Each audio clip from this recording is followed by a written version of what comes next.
Welcome back, fellow seekers of the dark and mysterious. I'm Taylor, your casual crypt keeper, and do I have something for you today? We're diving into the annals of history to unearth wicked tales of real witches. None of that Glenda the Good Witch business. No, we're talking formidable sorceresses, indelible marks on the fabric of time. Encountering them would send shivers down your spine. Number 5, Julie Brown. Our first witch today on the list of which witch is Julie Brown, legendary voodoo priestess of the swamps. New Orleans is filled to bursting with two things: the most wondrous advancements in soul food and gumbo technology on the planet, and ghost stories. There's a whole lot of voodoo to go around in Louisiana, and in Manchac they say there's the ghost of an old voodoo priestess named Julie Brown. The story of Julie Brown is an unnerving one. I would certainly hope so, otherwise it wouldn't be on this list. She was said to be reclusive, would sit on the porch of her swamp shack and spend the day cackling, predicting the demise of nearby towns and its residents, singing twisted songs about her death and the apocalypse and the end of days. Despite the fact that she was a kooky old lady singing songs about the apocalypse on her front steps, locals actually feared her and treated her as an oracle and a prophet, and were very nervous of wronging her just in case she placed a hex on them, which, you know, is reasonable. You should always treat everyone you meet with kindness, just in case they turn out to be a witch who can hex you. The prediction she's most known for, besides one bizarre correct prediction about the 1994 Super Bowl Cowboys at Bills game, was her threatening prediction in 1915, where Julie Brown would cackle over and over and over that she was going to die and take everyone with her. She chanted this again and again until her death. On her funeral, a hurricane hit the town, decimating 3 villages and taking countless lives. Julie is said to be buried in the swamp, and locals believe it was her spirit that caused the hurricane. And if you happen to be passing through Manchac, just pay your respects to Miss Julie Brown. Like I said, you never know what kind of secrets somebody has. And if you're looking for more stories about witches, or really any kind of urban legend, Top 5 Scary has all of that and then some. I'm not kidding. If you can think it up, there's pretty good odds we've done 2 to 3 videos on it. We got something scary for everything under the sun and above it. So hit subscribe. Please make sure you hit that little bell so you don't miss a single scream, but do that after this video because I got 4 more witch stories coming up for you right now. And wouldn't you know it, the next one's about a bell. Number 4, the Bell Witch. In the 1800s, a farmer going by the name of John Bell moved his family to picturesque Adams, Tennessee, onto a beautiful 300-acre farm, a little slice of American pie. Bell quickly became a figurehead of the community, respected by many, and became a local leader at the town church. For the Bell family, things were the brightest they've ever been. They were living the dream and ringing in good fortune. I was trying to make a Bell pun work there. There's probably a better one. Things wouldn't be good for long, and they'd find themselves in a nightmare shortly. By 1817, strange, inexplicable things started to occur all around the farmstead. John Bell found a strange animal on the farmstead, a mutant hybrid that resembled a grotesque mix between a dog and a rabbit. I know that sounds like it would be cute, but I think if you get the wrong parts of both, that's just going to turn out to be a very, very ugly animal. I think dog, rabbit ears, pretty cute. Maybe like dog, rabbit face, dog, rabbit body. I don't know. Mess. Anyway, it was a disgusting thing. The younger members of the Bell family would wake up covered in red scratches all over their bodies at all hours of the day. The family would hear faint whispering and singing that sounded like an old woman singing hymns. Most tragic is the Bells found a mysterious vial of liquid inside their home that no one could explain or understand. Nervous about what it was, the Bells offered the mystery liquid to their cat, which passed almost immediately. Rest in peace, Bell cat, taken too soon, undeservedly. You didn't deserve to be an experiment for them. For 3 long years, the Bell family was tormented by a mysterious entity that would later become known as the Bell Witch, after the mysterious old woman's humming and singing. In 1820, John Bell quickly grew extremely ill, quickly descending in his health, and would pass away later. At his funeral, the mourners complained they could all hear the laughing of an old woman, mocking and singing the fate of the late John Bell. The farm became a haunted attraction, where it still is to this day, and it even caught the attention of President Andrew Jackson, who in 1819, a year before Mr. Bell's passing, visited to see if legends of the witch were real.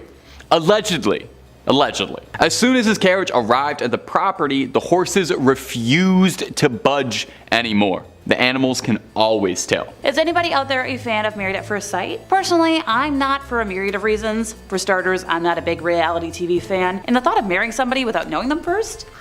Between you and me, I have a really bad habit of getting bored with romantic partners, so I can't imagine settling down on a whim. Heck, I can't even imagine settling down or even dating with my current lifestyle. So apparently there was this whole belief back in the day that on Valentine's Day, women would fall head over heels for the first guy they laid eyes on, to the point where they had to marry them. And okay, I'm a Shakespeare girly.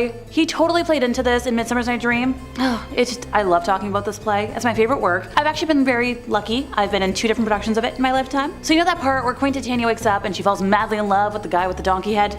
Yes, Oberon cursed her to fall in love with Bottom, but a trope is a trope. So apparently that was based on some real life Valentine's folklore. I mean, can you even imagine waking up and finding yourself swooning over some random dude with a donkey head? Yeah, no thanks, I'll pass. And apparently there's also a British rhyme that goes something like, when I go out, the first swain I see, in spite of fortune shall my true love be. I don't think my true love is gonna magically appear just because I happen to lock eyes with somebody on the street. Also, what if the first person you see is not your type? Are you just supposed to suck it up and settle? Also, because this is all oh, I'm gonna fall in love with a guy, it's a little too heteronormative for my liking. There's also this gem from Samuel Pepys' diary in 1662. So apparently his wife was so freaked out about this whole falling in love thing that she walked around on Valentine's Day with her hands over her eyes. Yeah, some people will call those extreme measures, but I get it. It's also just some next level paranoia. So yeah, as aesthetically cute as Valentine's Day can be, as you see, I like all the hearts. Maybe we should leave this tradition in the past where it belongs. I'll spend the day with somebody I actually know and like. Thanks! I think it might be best if I end today with something a little more silly and whimsical, a little less horrifying. Is anybody out there a fan of turnips? Not for me, but that might be because I associate it with steamed veggies from dinners growing up, and those were not it. Look, my mother was very fond of using a steamer, and I don't know if our family just kept striking out with lemons, or if she didn't know how to use the damn things, but if you eat enough too mushy or slightly too hard warm veggies, you never want to look at warmed veggies ever again. Sorry, I know, back on topic I go. So get this. Back in the day when folks threw a Valentine's Day party, it was like the Met Gala of medieval times. Everyone would show up dressed to the nines, having a good time. But here's where it gets a little weird. They would pin these things called tokens to their clothes, which were basically symbols of love. Like the infinity sign or cheesy mottos. Okay, I guess it's cute, but it's a little much. Don't worry. That's not my point here. There were these love lanterns everywhere. So you'd think, lanterns, okay, soft, romantic, maybe kind of gothic, right? Not so much. These bad boys were made out of hollowed out turnips with candles shoved inside. Because, the thing says let's celebrate our love like a flaming root vegetable. I'm sorry, just picture this. Walking into a room filled with turnip lanterns flickering in the dim light. For me, that sounds like something straight out of a horror movie. And don't even get me started on the smell. I bet the whole place reeked of burnt vegetable wax. Not exactly the most romantic ambiance if you ask me. So yeah, as much as I love a good themed party, I think I'll pass on the whole Middle Ages Valentine's Day vibe. And that brings us to the end of our time, which means it's time for me to go back to pining over Rhea Ripley while I down a bunch of cherry cola and cookies. How about we kick off today with the origins of the day, way back before it was known as such. So way back when, Romans celebrated the feast of Lupercalia from February 13th to the 15th every year. The men would sacrifice a goat and a dog, and then lash women with the hides of the animals they had just slain. Apparently the Roman romantics were usually very intoxicated and nude, according to experts. Young women would line up for the men to thrash them, under the belief that this would make them fertile. The ancient Romans may also be responsible for the name of our modern day of love. Emperor Claudius II executed 2 men, both named Valentine, on February 14th on different years in the 3rd century. Their martyrdom was honored by the Catholic Church with the celebration of St. Valentine's Day. So as the holiday spread, it evolved. Pope Julius I muddled things in the 5th century by combining St. Valentine's Day with Lupercalia to expel the pagan rituals. By the way, Lupercalia is mentioned in Shakespeare's Julius Caesar when Mark Antony is told by Caesar to thrash his wife in the hope that she will become fertile. Alright, I think I'm getting a little muddled. Let me make things clear before we keep moving on. I'm personally very aware that Lupercalia and Valentine's Day are 2 separate holidays, but while Lupercalia can and does exist without the second, Valentine's Day doesn't exist without the other. Sadly, that's the case with a lot of the long-standing pagan holidays that Christianity has been able to warp and bastardize. So this new festival was more of a theatrical interpretation of what it had once been. Experts have mentioned that it was a little more of a boozy revel, but the Christians put clothes back on it. Thankfully, it didn't stop it from being a day of fertility and love. Around the same time, there was another celebration, Gallatin's Day. This meant lover of women, and was likely confused with St. Valentine's Day at some point since they sound so familiar. So as the years went on, the holiday grew sweeter. Folks like Shakespeare romanticized it in their work, and it gained popularity throughout Britain and the rest of Europe. Handmade paper cards became the tokens du jour in the Middle Ages, and eventually the tradition made its way to the New World. The Industrial Revolution ushered in factory-made cards in the 19th century, and in 1913, Hallmark Cards of Kansas City began mass-producing Valentines, and February has not been the same ever since. I just like the pink aesthetic. It's my favorite color. Here's another tradition that originated from Lupercalia, drawing a partner for the day. Alright folks, picture this. It's the 17th century, and you're at this Valentine's Day party. Everybody's all dressed up, we're all having a good time, but then they bring out this vessel, this bowl. Like, think of it like an ancient artifact. And inside there's slips of paper with people's names on it. And when you draw somebody's name, you're stuck with them for the whole evening. No thanks. Under these rules, you could end up spending Valentine's Day with somebody you barely know, or somebody you can't stand. Imagine being paired up with that annoying guy that you don't like, or,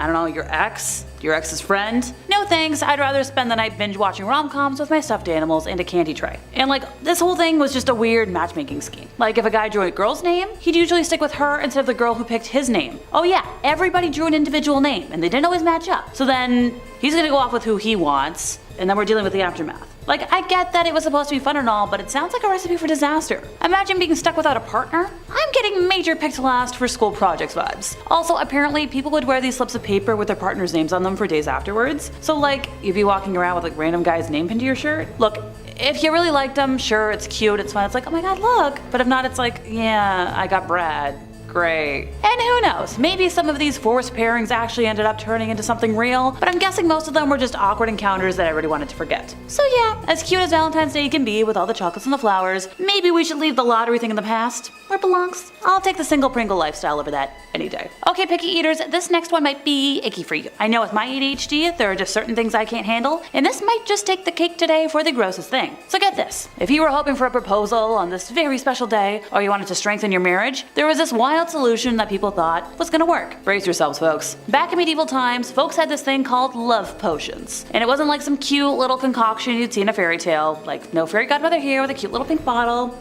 These potions were like something out of a modern day horror movie. People would mix together all these random ingredients, and they're like, hey, this is gonna mess with my body's psyche, make me fall head over heels in love, or you're gonna fall in love with me. Yeah, it sounds a little sketchy, right? How about we check out one from the 16th century together? You ready, folks? It involves mashing up earthworms with leeks, and then get this, eating the whole disgusting mess. I'm sorry, who in their right mind thought that would be a good idea? Like, I get they were desperate for love back then, and we still are now, but like, I draw the line at eating earthworms. Can you even imagine trying to serve that to somebody you like? Like, hey babe, I made you a special Valentine's Day dinner. It's earthworm and leek mush. Bon appetit. Yeah, I think that's gonna send anybody running for the hills, not professing their undying love. I'll stick to making my famous double chocolate cookies, or maybe molasses cookies, or chocolate caramel shortbread. We got options. Also, apparently there were some other really icky ingredients in these love potions. We're talking garlic, onions, musk, like, no thank you, that's stinky. I don't care how much you love somebody, there's no way I'm drinking or eating any kind of concoction that's no. So yeah, as much as I love a good romance, I'll just stick to modern day love rituals. You know, sending cute texts, going on dates, I've heard about those. Maybe indulging in some chocolate covered strawberries. Because let's face it, nothing says I love you like a box of chocolates. Not a potion made of earthworms. Alright, we're moving on before I start yakking on camera. And like, I don't want to mess up my very cute Valentine's Day makeup. I have Galentine's plans later. The Curse of the Island of Easter. Easter Island, located in the southeastern Pacific Ocean, is famous for its giant statues which were created by the early Rapa Nui people. However, despite the island's rich cultural heritage, the Rapa Nui civilization mysteriously declined and eventually just disappeared. One theory suggests that the Rapa Nui people were cursed by the gods who were angered by the island's deforestation and overpopulation. According to Rapa Nui mythology, the gods sent a series of devastating famines and diseases which weakened the population and made it vulnerable to external threats. The popular narrative is, though, that the Rapa Nui people who settled the island around the 12th to 13th centuries AD saw their population grow to an unsustainable level. This led to the destruction of the island's forests for firewood and agriculture, the hunting of seabirds to extinction, and the exhaustion of the soil. Now, archaeological evidence does support this theory, as excavations have uncovered evidence of deforestation, soil erosion, and overpopulation. Today, Easter Island does face new challenges, including climate change, which is causing the Moai statues to deteriorate, and the impacts of tourism, which are contributing to plastic pollution. It's been suspected, though, that the Moai statues were carved by the island's inhabitants to protect them from malevolent spirits. But as the island fell into chaos, the Moai were believed to be the source of a powerful curse that brought destruction. Visitors have claimed to have heard whispers and felt the statues staring at them very eerily and following them as they explore the island. Many also believe that as night comes, the Moai come to life. Last but not least, and as an honorable mention, I'd like to briefly tell you about the curse of the Knights Templar. This didn't wipe out an entire civilization, but it did a family, so it's worth talking about. Everyone knows about the superstition about Friday the 13th being unlucky, right? But few know, where this actually comes from and originates. In the early 14th century, King Philip of France was displeased with the Knights Templar funding his war against the English and did not want to pay it back. So on Friday, October 13th, 1307, King Philip, in collusion with Pope Clement V, launched a surprise attack, bringing about their ultimate destruction. However, the king did not escape retribution. Jacques de Molay, the leader of the Knights, was imprisoned and tormented over the course of 7 years and ultimately burned at the stake. Before his public execution, de Molay cursed the king and the Pope to meet their fatalities quickly and further cursed the House of Capet family to destruction. Sure enough, within a year, both Pope Clement V and King Philip had both passed on mysteriously. Furthermore, all three of King Philip's sons passed within the next 3 years, as did his only male grandchild. As a result of that, the French crown went to the House Valois, bringing an end to the reign of the House of Capet. Now, to this day, Friday the 13th is still considered a very unlucky day and number just in general. Starting with the curse of the toxic algae in ancient Maya civilization. Maya civilization once stretched hundreds of miles across Mesoamerica and the Yucatan Peninsula, with bustling cities, a thriving economy, and a booming arts and culture scene. But between the 8th and 10th centuries, it endured sudden population fluctuations, increased conflict, and abandoned urban centers. Archaeologists and other researchers have considered landscape degradation, volcanoes, and drought as possible drivers of this dramatic instability throughout Maya society. However, many believe it was actually a curse that caused this. For a recent study in the Proceedings of the National Academy of Sciences USA, researchers probed a lake bed near an ancient Mayan city to investigate another possible stressor, harmful algae in the water supply. Chemicals called cyantoxins, which make some algae blooms poisonous, were preserved in sediments at the bottom of central Guatemala's lake, along with green pigments that record algae's presence. Now, study lead author Matthew Waters, limnologist at Auburn University, and his colleagues sampled a 5.5 meter core of lake bed muck and found a 2,100-year-old record of algae blooms, possibly caused by runoff from settlements and farms in the watershed. Now, the findings suggest these toxic blooms would have rivaled their modern counterparts. The Maya were concerned about contaminated water reservoirs as early as CE 200, said an archaeologist. Now, apparently, they knew from observing nature that there were episodes when the water did not have good quality, so they brought in sand from 30 kilometers away to create a filtering system. It is believed, though, that a curse is what brought about the algae, which was meant to wipe off the Mayan civilization, although some people suspect it's just doing, nature what it does best. We will probably never know all the reasons for the decline of the Mayans. After all, wars or epidemics may have played their part too. The curse of the Indus Valley civilization. The Indus Valley civilization, which flourished in present-day Pakistan and northwestern India between 3300 and 1300 BCE, is one of the oldest known civilizations in the world. However, despite its impressive achievements in architecture, engineering, and trade, the civilization mysteriously declined and eventually disappeared. Historians have long debated the reasons behind this decline, but one theory suggests that the civilization was cursed by the gods. According to ancient Hindu texts, the Indus Valley civilization was punished by the god Shiva for its corruption and immortality. Archaeological evidence supports this theory, as excavations have uncovered evidence of widespread flooding, drought, and disease, which may have been exacerbated by the civilization's poor environmental management. Now, the curse of the Indus Valley civilization serves as a cautionary tale about the importance of living in harmony with the environment. Now, despite many believing that it is a curse that caused the collapse, there are also a bunch of people who have other thoughts. Other theories for the collapse of the civilization include a nomadic Indo-European tribe called the Aryans invaded, apparently, and conquered the Indus Valley civilization. The drying of the Saraswati Irrawaddy River, which began around 1900 BCE. Apparently a great flood might have struck the area, possibly. Crop failures could be another cause, and foreign invasions, or even the collapse of trade networks. So take your pick. There was a book written about this very curse. It's actually called The Curse of Mohenjo-daro, and it's written by Maha Khan Phillips, and it's directly inspired by the lost Indus Valley civilization. In the book, it actually details a woman who searches the ruins of the valley and confronts her own demons. The curse of the Mayan city of Tikal. The ancient Mayan city of Tikal, a thriving center for over a millennium, experienced a decline and eventual abandonment due to a combination of factors, including overpopulation, deforestation, crop failure, and water contamination, leading to a shift from a life-sustaining environment to a sickness-inducing one. By the 9th century, Tikal had a large population, and the resulting deforestation led to soil erosion, reduced agricultural productivity, and a decline in food supply. Tikal, which is located in modern-day Guatemala, was one of the largest and most powerful cities of the ancient Mayan civilization. However, despite its grandeur, Tikal was abandoned in the 10th century CE, and the reasons behind its decline have long been debated. Decades of, constant warfare between Maya city-states, including Tikal, also contributed to the decline of the city and the broader Maya civilization. One theory suggests that Tikal was actually cursed by the Mayan gods, who were angered by the city's corruption and violence. According to Mayan mythology, the gods sent a series of devastating droughts and famines, which weakened the city and made it vulnerable to attack. Archaeological evidence supports this theory, as excavations there have uncovered,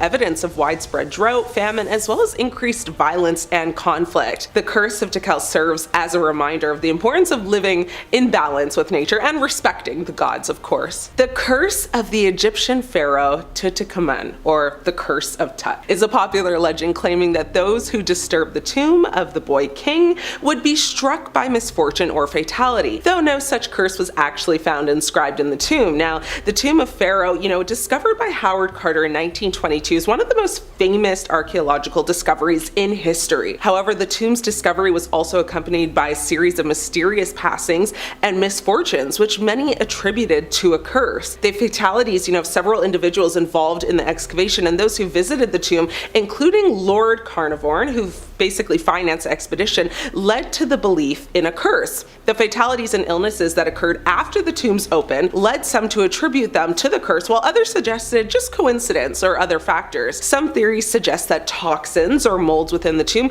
could have caused both. Now, Lord Carnarvon passed on shortly after the tomb's opening, allegedly from a mosquito bite that became infected. But other fatalities attributed to the curse include George J. Gould, Sir Archibald Douglas Reed, and others. Now, Howard Carter, the archaeologist who discovered the tomb, lived for many years after the tomb's opening, which some see as evidence against a curse. Now, according to ancient Egyptian mythology, the pharaoh's tomb was protected by this powerful curse, which would punish anyone who, disturbed the pharaoh's rest. Now, while many have dismissed the curse as just mere superstition, there's evidence to suggest that the curse may have been more than just a myth. Several members, of the excavation team, including Howard Carter's pet canary, passed under very mysterious circumstances, and many others suffered from illness and misfortune. So while the curse of Tut may not have been, the sole cause of these misfortunes, it is clear that the tomb's discovery was accompanied by a series of very strange and unexplained events. So this curse has become a staple of popular culture,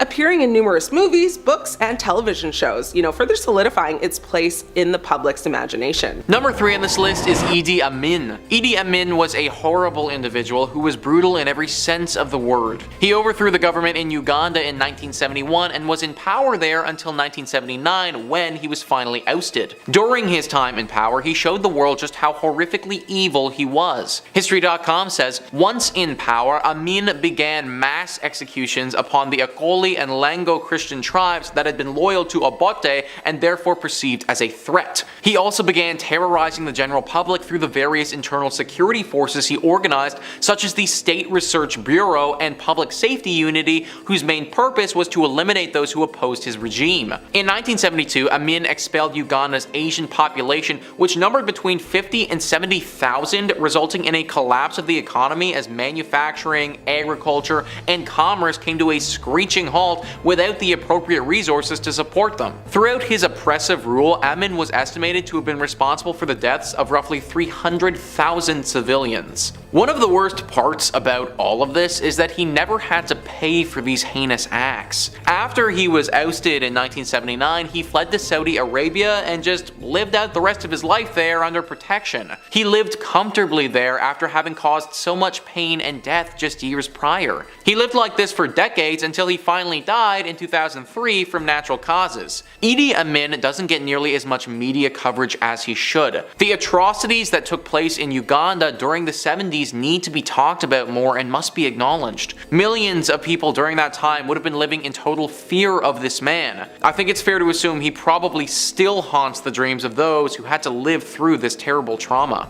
Number 2 on this list is Joseph Stalin. Stalin is another one of those guys who just has to be on this list. His name is synonymous with evil and hatred and death. Next Luxury says, much like Hitler, Joseph Stalin was loved by his supporters and hated by everyone else. The dictator governed the Soviet Union from 1922 until his death in 1953. His communist identity was influenced by Marxism-Leninism, resulting in his own idea known as Stalinism. Throughout his rule, millions died, particularly during the famine of 1932 and 1933, thanks to his disruption of the economy. Stalin was also responsible for the Great Purge, where a further 1 million were imprisoned and around 700,000 executed. To this day, Stalin supporters revere him as a champion of the working class, looking past the ethnic cleansing and mass executions that happened during his time in power. Stalin's horrifying exploits are often overlooked because just a little further down the line, you do have the whole Adolf Hitler thing. Stalin was right up there though as being just as brutal. The way he treated the Ukrainian people was absolutely horrific. He starved them for the sake of starving them. We cannot have another one of these individuals in our world ever again. We barely made it out the first time that we had one. Number 5 on this list is Thomas de Torquemada. This is a name that is often forgotten. Thomas isn't often talked about in the same conversations as some of the other people on this list. He didn't kill as many people as some of the other people here, but don't think for a second he wasn't as evil. Had he the means to do so, he assuredly would have killed far more people than he did, and he still killed a ton. Next Luxury writes, the first Grand Inquisitor, Thomas de Torquemada, was a religious zealot. Like many in Spain during the 14th century, he believed Catholicism was the one true religion and anyone who disagreed had to be punished. The Spanish Inquisition was established to help combat heresy, but actually helped solidify those in power who ruled through fear and violence. De Torquemada was one of the nastiest members of the Spanish Inquisition who used brutal torture methods to get confessions from prisoners. He was also responsible for burning thousands of non-believers at the stake.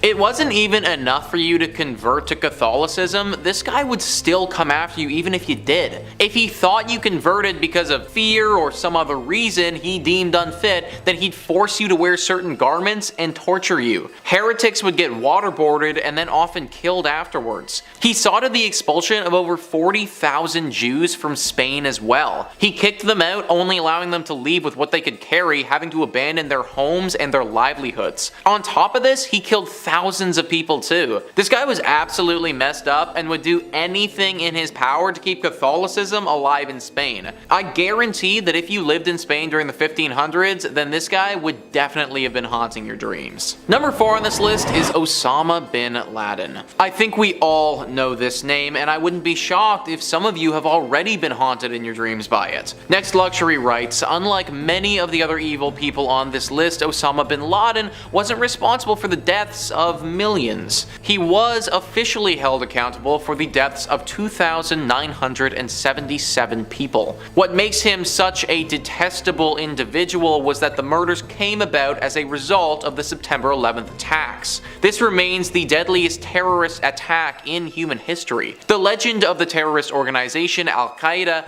Osama bin Laden was behind the planning of the horrendous attack on American soil. It took 10 years for the American government to find him, finally discovering him hiding out in a compound in Pakistan. An assault on the home was undertaken and bin Laden was shot on site, ending one of the longest manhunts and bringing some closure to those impacted impacted by the September 11th attacks. This is the biggest terrorist attack in history that we are talking about here, guys. One that shook America and the entire world when it happened. I would have been too young to remember it at the time, but most people you talk to can remember where they were and what they were doing when they heard the news that this happened. I can't imagine having that much hate inside yourself to want to do that to so many innocent people. But that was what Osama bin Laden had. He was filled with hate. He ruined the lives of so many people, and for that reason, he has to make this list. Number 3.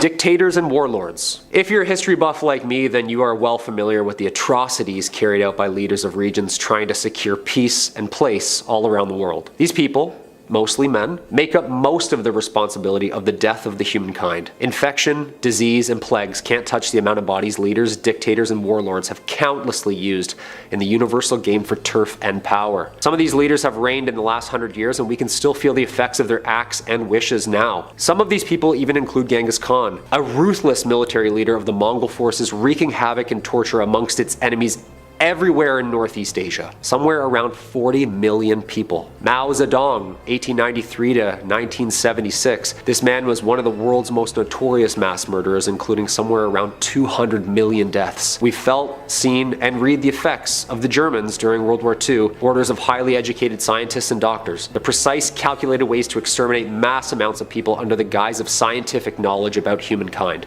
I'm not going to get into anything specific, and frankly, I don't even like saying some of these names out loud due to the disgusting acts that they've inflicted over the years. The amount of lives taken from the act of war will never be recorded accurately, and we'll never know how much of humankind was wasted for nothing kind at all. Some of these people are knocking on Satan's door as we speak, and I'm gonna let Big Guns downstairs just do what he does. Number 2.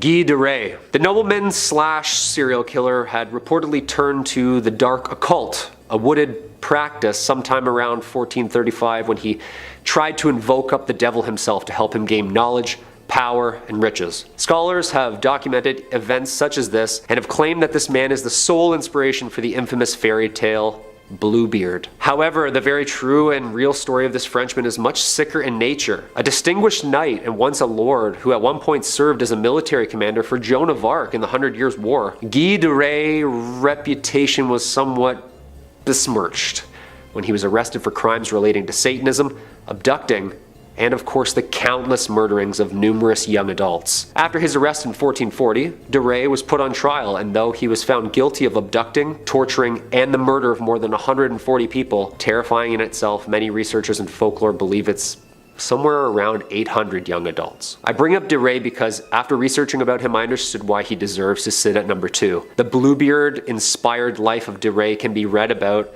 and in doing so, you'll soon realize why I'm racing through this atrocity of a man, and why he's number 2, and why he remains one of the most terrifying people who have ever walked this planet. And coming in at number 1, Jack the Ripper. Jack the Ripper was and is still an unidentified serial killer active in poverty-ridden districts in and around East London in 1888. Attacks ascribed to Jack the Ripper typically involve female prostitutes who lived and worked in the slums of London, killing at least 5 women and mutilating their bodies in an unusual manner. The removal of internal organs led authorities to believe that the purpose that the killer had was anatomical or a surgical-based knowledge.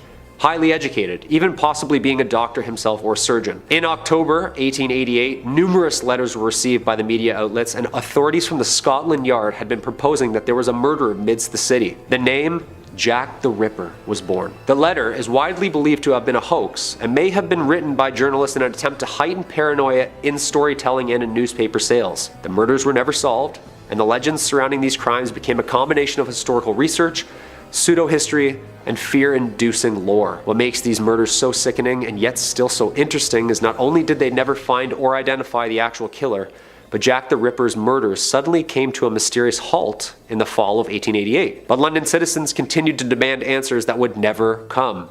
Then, or even now. The open and ongoing cases spawned attentions of writers, directors, and historians all around the world and continues to push the scientific method of evidence and DNA in 2022. Coming in at number 5. Serial killers. I'm not talking about Lucky Charms and Cheerios, although I single-handedly could kill a box of cereal in like 10 minutes. Throughout history, humankind has shown us that it is capable of some pretty horrific things. Things that not only push along the evolution of our species, but slows it down, horrifies us, and downright disgusts us. Starting this list off, there are way too many serial killers throughout history to choose from, so I'm gonna focus really on one person in particular, H.H. Holmes. Herman Webster Mudgett, or notoriously and forever known as H.H. Holmes. This was a special type of serial killer because he is known not only today for being America's very first serial killer, but one of the most prolific. People definitely killed people before then, but what this man concocted only reinforces what made this person a threat to Satan himself. After moving to Illinois around the time of the 1893 Chicago Fair, Holmes set up constructing a 3-story hotel on the corner of West 63rd Street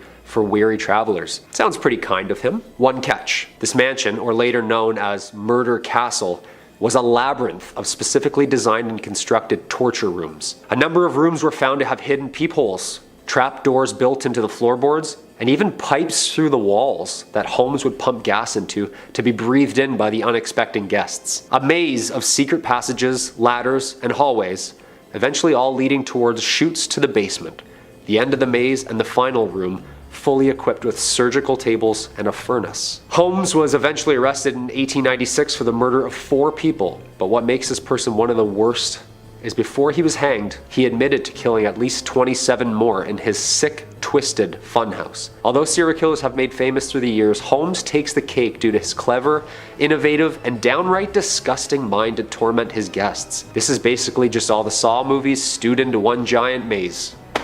Absolutely sickening. Number 4, Vlad the Impaler, Dracula. Before capes and fake fangs, people were afraid of people solely from reputation alone.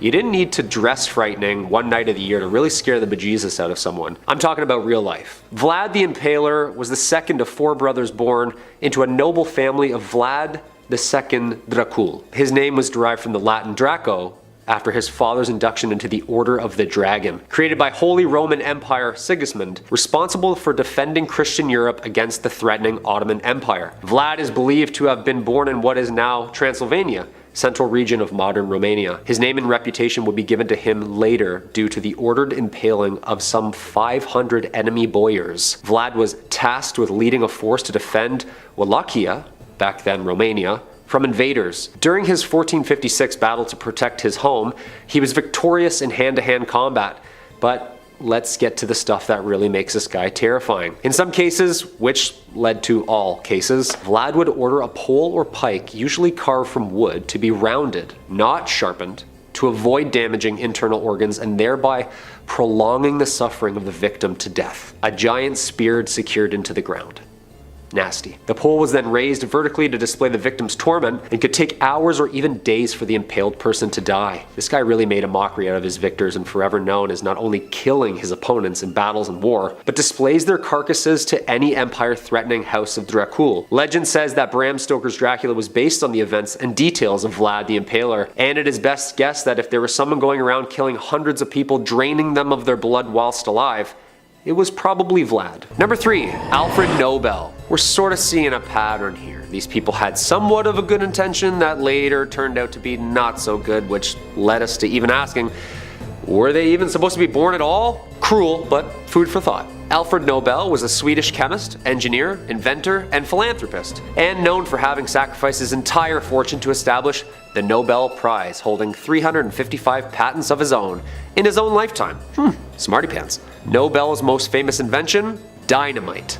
A safer and easier way of harnessing the explosive power of nitroglycerin. That sentence in itself is hilarious. And in 1867, it would soon be used worldwide for mining and infrastructure development, and oh yeah, pretty much blowing anything and everything up ever since. And of course, let's not forget the impact of dynamite's effect on a person, place, or thing in its vicinity. We've all seen the Roadrunner and Wile E. Coyote cartoons.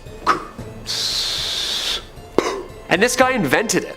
Dynamite. The stick, wick, and patented chemical compound was harnessed to do exactly that. And if we've read anything at all, it did a lot of bad. First off, how do you exactly tinker and tailor with an explosion? What happens when you can't crack the code? He's just in his basement like messing around with vials. Just a little bit more of that, little bit of this, and get down! The fact that this man did not blow himself up in any of these experiments is beyond me, and not only was this invention a new form of mass energy, in fact the Nobel Prize was created and named after him. He was the first. This invention and contribution was so ahead of its time in chemistry that it revolutionized the need to push evolution ahead through science. Its creation in itself is history for mankind. The dichotomy alone. Had this man known about all the cliche train track damsel in distress westerns that would have been parodied of his destructive invention, I don't know if he would have invented it in the first place. What do you think? Number 2, the Angel of Death. Okay, this guy definitely had it coming for sure with this list. The Angel of Death was a nickname given to this person for the disturbing amount of research he had collected via his specific scientific experiments. Why I think he shouldn't have been born at all is because to attain such groundbreaking information about the human body and its extremes, experiments needed to be run and not hypothesized. Josef Mengele was a SS officer, doctor, and German scientist during World War II, and resulted in the leading of research closely related to the extremes and limitations of the capability of the human body, via DNA, via manipulation, and disease prevention, immunization, you name it. Any effect on the human body and its environment around them. I'm not going to get into what this person concocted up in his time as a medical captain, nor am I really going to make any jokes. This person pushed scientific research through the use of cruelty and pure evilness. Plain and simple. I don't like glorifying these people in these lists, and I can barely stand saying some of their names out loud. We know all of these people. Though the actual number of people's lives countlessly lost due to this man's sick fascination with pushing research and his scientific envelope hasn't been officially documented, these experiments were responsible for the deaths of somewhat of 6 million innocent lives. It is very clear that this person's intent was to derive violence, fear, and cruelty from day one, which I myself wish this person was never born. Crimes against humanity. No good. And number 1, nuclear fission. J. Robert Oppenheimer was an American theoretical physicist and was director of the Los Alamos Laboratory during the Manhattan Project, responsible for the research and creation of the very first atomic bomb. He is often known as the father of the atomic bomb, and his research in 1945 with nuclear fission, the result of smashing atoms into each other with a mass energy containment resulting in a massive explosion. A massive explosion, and that is an understatement. Just Google mushroom cloud. Scientists first developed nuclear technology during World War II. Thankfully, atomic bombs have been used only twice in war, both times by the United States at the end of World War II in Hiroshima and Nagasaki. Fat Man and Little Boy were the official names given to the two explosive devices. Charming. What makes this so terrifying is that due to this research, the act of war and the structure of battles are now a thing of prehistoric past. The mass execution that these inventions can do is nuclear. Literally. I put Oppenheimer at the top of this list because the devastation alone due to the future with merely the technology surfacing is detrimental in itself. This is actually the first time reports that a visitor from another galaxy started. These explosions were so giant that its effect could be felt off planet. Yo, that's next level. Aliens just pulling up. Yeah, that's not really good, you know. If there was a time in the future which we could send back AI, it would probably be due to this stuff. Oppenheimer was awarded the Medal of Merit from President Harry Truman in 1946 for the push in science, even if its push was in the wrong direction. Coming in at number 5, Thomas Midgley Jr. This man is somewhat to blame for the absolute ludicrous gas prices right now. You'd be absolutely amazed what 50 bucks can get you, all about 9 feet. But this man isn't in charge of inflation, no. This man is the man who invented leaded gasoline. Invented in the early 1920s, chemist Thomas Midgley Jr. was working on some pretty cutting-edge chemistry. His task was to conjure a way to enhance automotive gasoline to reduce or eliminate the problem of engine knocking. TEL,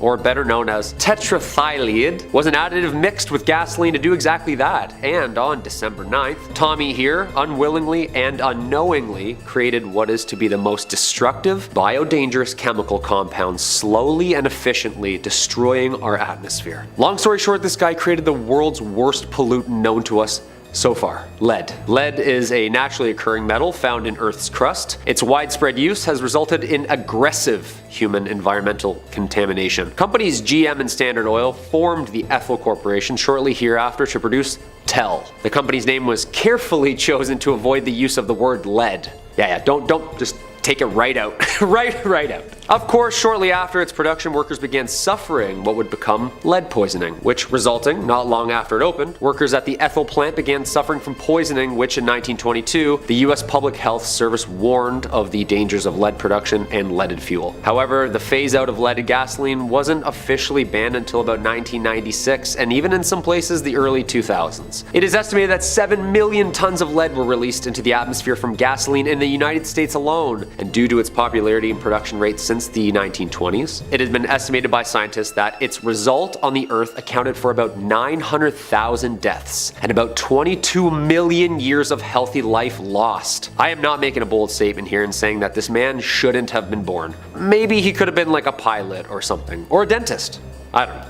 Number 4. Gottlieb Kirchhoff. If you're anything like me and are addicted to the sweeter side of life, well then this one's for you. Seems like our boys here have something in common, but trying to find a solution actually led to creating something way worse. Gottlieb Kirchhoff was a German-Russian chemist who, through the use of his pharmacy, accidentally invented one of the world's worst things for you. The bittersweet part is that it's sugar. Well, high fructose sugar actually. Basically the thing that makes everything taste good. From sody pop to candy. Fructose or high fructose corn syrup is made by diluting cornstarch with hydrochloric acid? Excuse me, can I have the hydrochloric acid on the side? I actually just got a root canal. Yeah, thank you. But the bittersweet part comes from the effects. See, this guy had no idea the impact of his tasty formula would have on the body. Basically, this stuff is in everything we eat and drink. To give you some numbers, kills about 1 million people a year. And I'm lowballing. Messes up our body, regulates our energy levels, and is responsible for the diabetes crisis and one of the leading causes of death from disease for humans. That's not so sweet.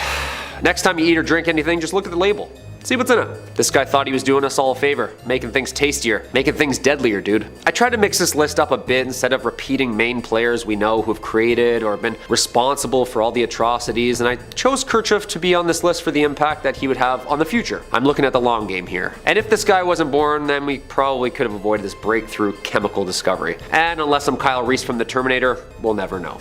Number 3 on this list is the Amityville Ghost Boy. The Amityville Horror House is one of the scariest real-life ghost stories in human history. It all started when this home was host to a gruesome tragedy. Ronald Defoe Jr. shot and killed 6 members of his family in this house in 1974. Those who were killed never really left though, and haunted the next people who lived in this home. The hauntings got so bad that our favorite real-life Ghostbusters came in to save the day, Ed and Lorraine Warren. This case has most likely gone down as their most famous in their time as being active paranormal specialists. Now the photo in question is of a young boy with bright white eyeballs. History vs. Hollywood writes, the photo below was allegedly taken inside the Amityville house in 1976. It's become one of the most famous paranormal photos of all time. It features what appears to be a young boy with white eyes who's peeking out of a doorway. George Lutz revealed the Amityville Ghost Boy photo on the Merv Griffin show back in 1979, 3 years after it was taken.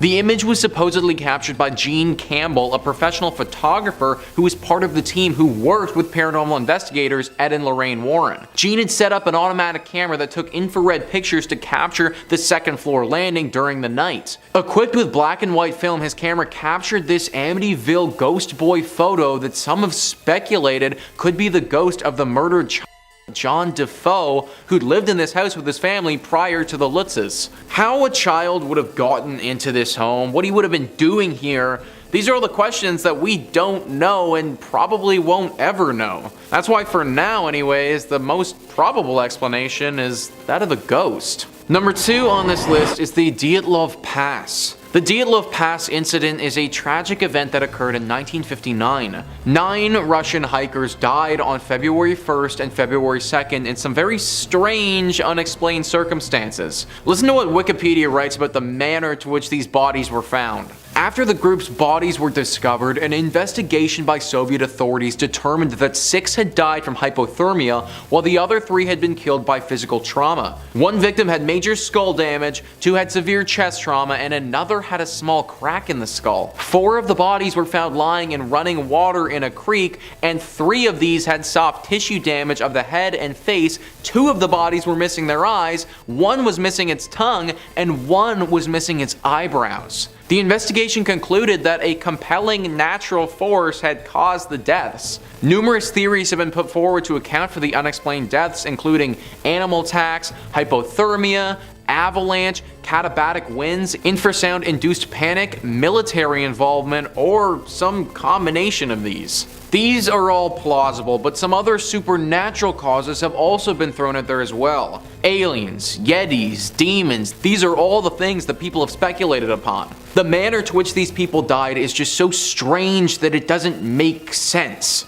They were fine and then all of a sudden ran from the safety of their tents, not dressed for the elements. The picture that we have here is from just prior to this event taking place, and it's the last known image captured of these men alive. It's incredibly creepy because it looks as if they're walking into a snowy nothing. What was waiting for them in that nothing? It's anyone's guess. Number 1 on this list is the Brown Lady of Rainman Hall. This image was captured in the fall of 1936 while people were taking pictures of the house. The famous photo is of the central staircase and shows an image that looks strikingly like the ghost who resides here. The Brown Lady of Rainman Hall. This ghost is believed to be the spirit of Lady Dorothy Walpole, who used to live in this home many years ago. She died over 200 years ago under suspicious circumstances, and as the years passed, more people started seeing her ghost appear around the residence. These rumors obviously exploded though after this photo was caught, showing the world that this poltergeist could potentially be real. The reason that I think this photo is the closest thing we have to real evidence of a ghost is because there were literal stories already surrounding a ghost at this location. It's one thing to take a photo and see something weird on it and then think, oh, maybe that's a ghost, but it's a complete other thing when there's already been rumors circulating about this ghost for centuries. Everything adds up. It makes sense why there'd be a poltergeist standing in the staircase and we even know who it is. Yes, 1930s cameras are shoddy to say the least, but when there's this much lore surrounding it, I tend to think that we may have gotten lucky and gotten an actual gem of a photograph proving the existence of a ghost. And if that's the case, then it isn't an exaggeration to say that this could be the most haunted photograph ever. Number 5 on this list is the two-headed dog. This truly is a chilling story of one of the most well-known mad scientists in all of history. Vladimir Demikov was a Russian scientist who was fascinated with transplantology. Just how Dr. Zeus would make up words, well, our mad scientist did the same with transplantology. He coined the term and brought the world's attention to his very questionable experiments. He had become rather successful at transplanting organs between his favorite test subject, dogs. Giving one dog the organ of another dog and having that organ function, well, this was new science back then. This part of his work has actually done wonders in medical science for humans, as now transplanting an organ or donating one after you pass away is commonplace. What he does next, though, hasn't done that much for our medical practices at all, and just raised a bunch of controversy. Vladimir wanted to push the envelope and go as far as he possibly could with his experiments. This is what led him to the two-headed dog. This picture was taken in 1959 and shows one larger host dog, a German Shepherd, with the head of another smaller dog sticking out of it. An article written by Aaron Kelly writes, "Thanks to the team's wealth of experience, the operation took a mere 3.5 hours. After the two-headed dog was resuscitated, both heads could hear, see, smell, and swallow. Although Shavka's transplanted head could drink, she was not connected to Brogan's stomach. Anything she drank flowed through an external tube and onto the floor. In the end, this two-headed dog lived only 4 days. Had a vein in the neck area not accidentally got damaged, it may have lived even longer than Demikov's longest living two-headed dog, which survived 29 days. Even setting aside the deaths of the canine subjects, the moral implications of Demikov's experiments are tricky. This head transplantation, unlike some of his other advancements in the field of transplantology, had no real-life applications. Yet there were certainly very real implications for the dogs. So guys, my personal opinion here is that this should have been shut down from the first wind anyone got of it. The fact that it continued for as long as it did is honestly pretty sickening to me. Now we're just left with some of these creepy pictures of some experiments that really never should have happened. Number 4 on this list is the Salem UFO. This is one of the most famous photographs of a UFO to date, and one that people keep coming back to as potential proof for alien life. The image was captured on August 3rd, 1952, and as you can see, shows 4 bright orbs in the sky. This was taken in Salem, Massachusetts at Salem's Coast Guard Air Station. Now there's been many potential explanations thrown around about what this could be, but the most prominent is definitely aliens. Some have speculated that it could be a reflection of light, some weird looking clouds, or just a product of a 1950s camera malfunctioning. Now these are all possible, but I'm gonna be honest, these are some pretty strange looking things in this picture. They look pretty much exactly how one would imagine a UFO to look. It also just so happens that around this time, tons of other UFO sightings were happening as well. This could have just been a coincidence, or it could be an actual sighting because they were just actually flying around back then. Comment down below what you guys think about this image. Was it a freak camera thing, or was it actually a UFO? Number 3 on this list is Beelzebub, another demon who is probably one of the most famous religious demons out there. Grunge says, Beelzebub, a demon with roots in old Philistine religions. His name comes up in the Bible a few times in the Gospels of Matthew and Luke, and he may be a stand-in for Satan, but another translation of Beelzebub is Lord of the Flies. John Milton's theory, described in Paradise Lost, is that he's a lieutenant of hell, second in power only to Satan, which is what folks in the industry refer to as Resume Gold. The starring role of Beelzebub's career is probably his part in the Salem witch trials, in which he was blamed for inhabiting the bodies of the accused. For anyone riding the fence on whether or not there was any real justice to be had there, it's worth looking at the writings of Cotton Mather, a Puritan minister in the area at the time. In his work of Beelzebub and his plot, Mather wrote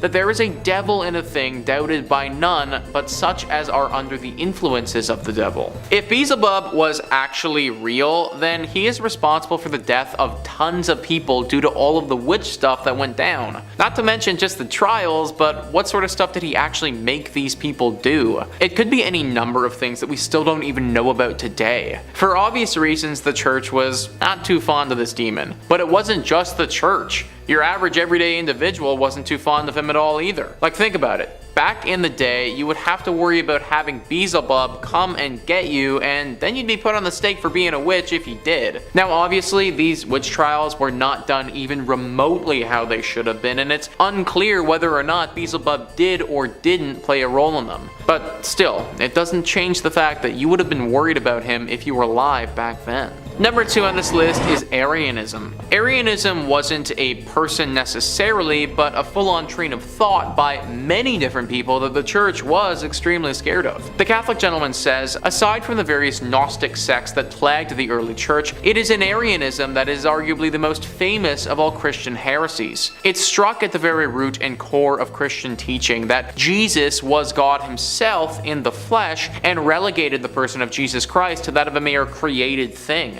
It lives on today in varying forms, from well-known sects like the Jehovah's Witnesses all the way to the bizarre world of Apollo Quiloboy. Moreover, it still lurks within the sentences of some modern theologians who ambiguously state that Jesus is the Christ, but no more than an exalted man. Saint Athanasius of Alexandria was the walking cure for this heresy. Stubborn and unshakable, I think it not a stretch to say at times that this great man stood alone against wave after wave of Arian attacks on the truth of the Christian faith. By emphasizing and stubbornly holding to the truth of Christ as both God and man, St. Athanasius effectively ended the reign of the Arian heresy within the church. At the root, Arianism is basically the thinking that instead of being born, Jesus was created by God. This obviously goes against a lot of what the church teaches and believes in, and therefore they weren't too fond of this thinking or anyone who thought it. Pretty much anybody back in the day who did wholeheartedly believe this was condemned as being a heretic, and some bad things would be coming down the pipe if that was you. And finally, number 1 on this list is the devil. This one seems obvious, but just because it's obvious doesn't mean that we shouldn't include it on the list. The devil has always been the one to blame for any evil that is plaguing the earth. A great famine takes the lives of thousands of people.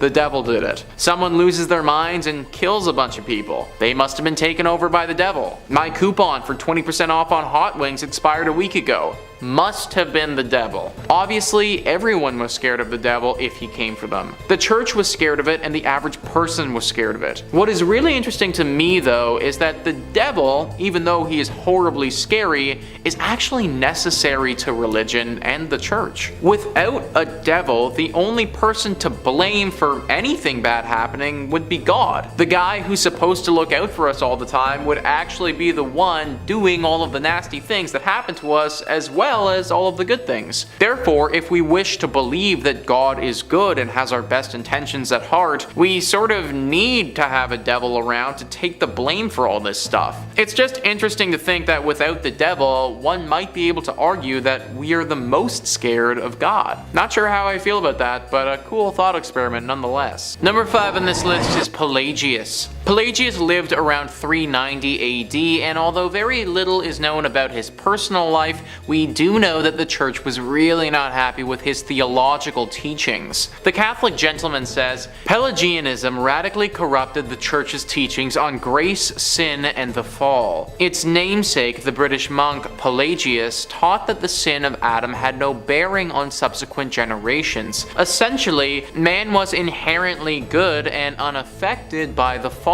In practice, this meant that a man could come to God by his own free will with no grace needed. Many saints fought against this doctrine. Saint David of Wales stands out among them especially, but it was Saint Augustine of Hippo, arguably the greatest of the Latin doctors, and the church's mightiest champion against heresy, who rose to fight against this inherently venomous strand of thought. Against Pelagius, Saint Augustine upheld the truth that God's grace is entirely necessary for any movement of ours towards God to occur at all. As he himself puts it, we, for our part, assert that the human will is so divinely aided towards the doing of righteousness that besides being created with the free choice of his will, and besides the teaching which instructs him how he ought to live, he receives also the Holy Spirit, through which there arises in his heart a delight in and love of that supreme and unchangeable good which is God. And this arises even now, while he still walks by faith and not by sight. Everything about Pelagius's teachings went against what the church wanted. They wanted and believed that people needed to be committed to God through them, but what this man was teaching was kind of going against that. This scared the church a lot because it was undermining their power to act as the medium for the average human being and God. Therefore, Pelagius had to be stopped. There's no record of him being executed, but we do know that at one point he had to flee Rome and go into hiding to continue his work. Number 4 on this list is Asmodeus. Asmodeus is actually a demon, and whether or not he is real can definitely be debated. But what can't be debated is how scared the church was of him. Grunge says the demon known as Asmodeus appears in the book of Tobit, a Judeo-Christian book of the Bible that's either religious canon or apocrypha depending on which branch of Christianity you subscribe to. Asmodeus is said to be the worst of the demons. He doesn't hesitate to kill, and he has what has to be the lamest, most specific Achilles heel in the history of monsters. In the book of Tobit, there's a young woman named Sarah who would very much like to be married. She becomes engaged, gets married, and then right before the sweet consummating,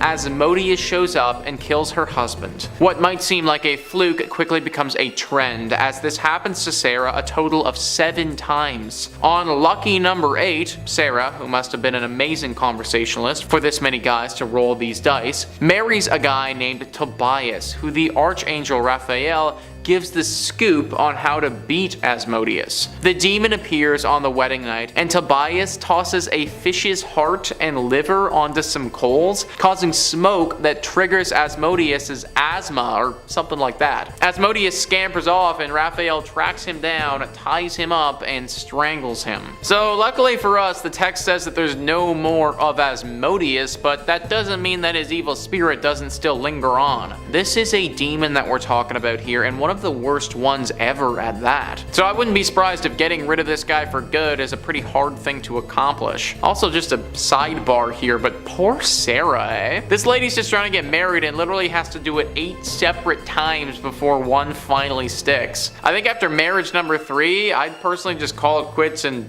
get a puppy or something. Number 3, Giovanni Aldini. So I don't want to spoil too much about this guy right away, but all I'll say is that Giovanni Aldini would end up being the source of inspiration for the character of Victor Frankenstein from Mary Shelley's famous sci-fi novel. So you can probably sort of guess what kind of things this guy was gonna get up to without even having to listen to the next 2 minutes, but I'm sure you're very curious, so I'll explain it to you in great detail anyway. As a young boy, Giovanni was fascinated by his uncle, who was also a physician, and would watch him perform strange experiments. His uncle had an interest in reanimating the dead to see if it was possible to restore vigor to an animal that had passed, and he primarily tested on frogs, where he would attach electrical currents to them. These events, unsurprisingly, would very profoundly affect Giovanni, who sought out to recreate what his uncle had started, only on a much, much bigger target.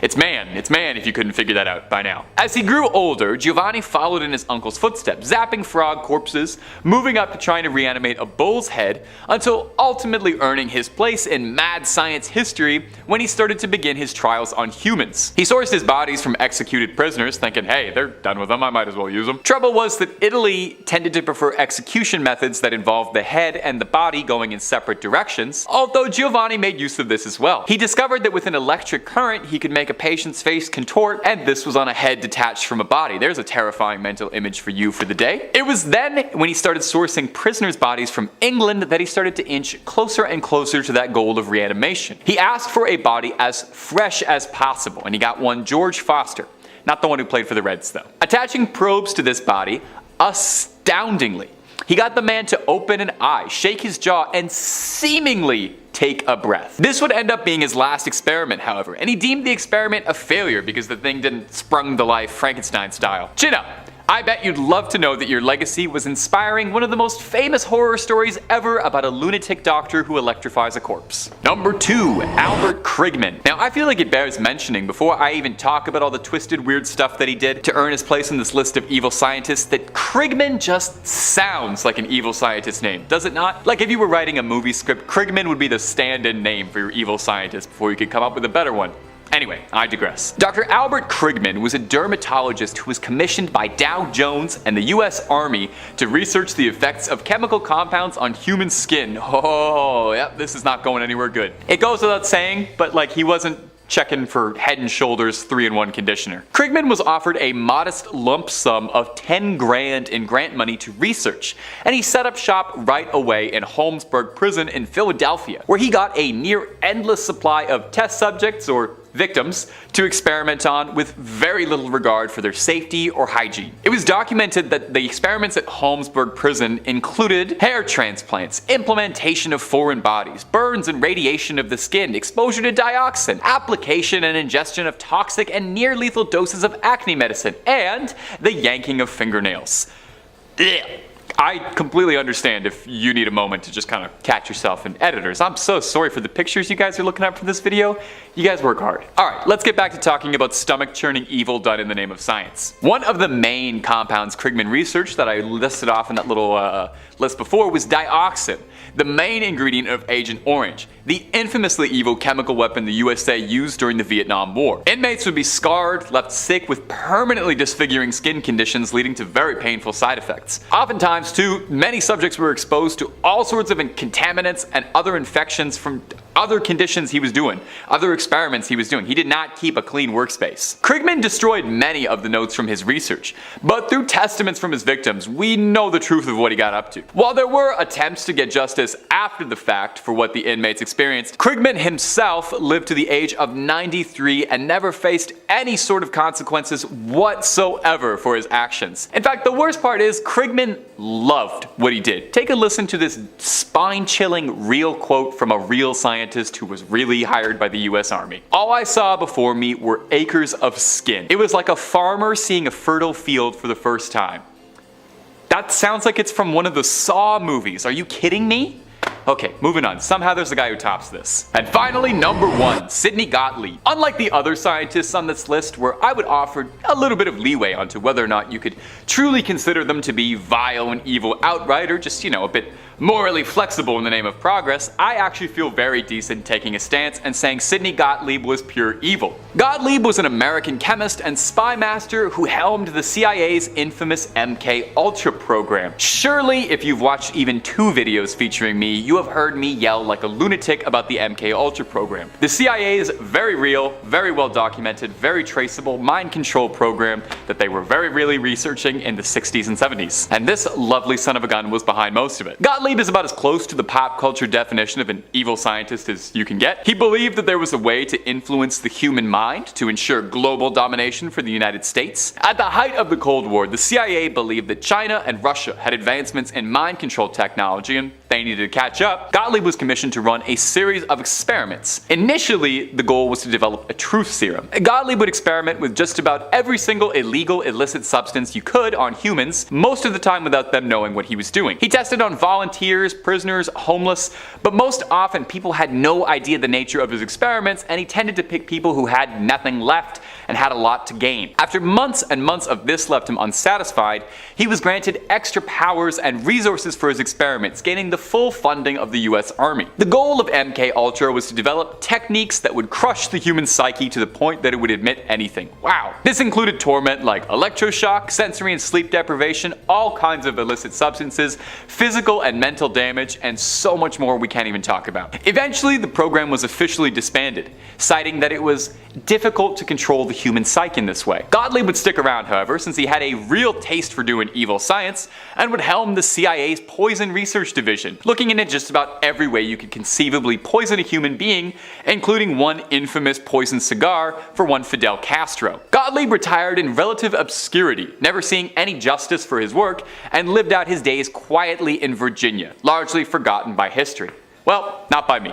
Sorry, if you're the real life inspiration for Papa on Stranger Things, you're gonna be the number 1 evil scientist on this list. Number 5, Robert Liston. I figured I'd start with Robert Liston since he's a bit of an outlier on this list, because unlike the other ones, I don't know if he was truly evil, but he just enjoyed life much differently than the rest of us. You see, Robert Liston was a Scottish surgeon in the 19th century who had a pretty notable reputation. He was the fastest blade in the West End. He boasted that no one could slice and dice faster than he could if the legends about him are to be believed. He was allegedly able to perform a full amputation of a limb in 3 minutes, only losing 1 out of every 10 patients, which honestly, all things considered, is actually a pretty impressive feat, if not an absolutely terrifying one to think about. Liston didn't really have bedside manner to speak of though, and he would take a glee in his work that kind of bordered on sadism. He wasn't a mad scientist plotting world domination, but he was a particularly odd fellow who really reveled in how good he was at removing people's limbs. Everybody's got a hobby, everybody's got something that makes them happy. One particularly grisly anecdote says he once severed a leg in under 30 seconds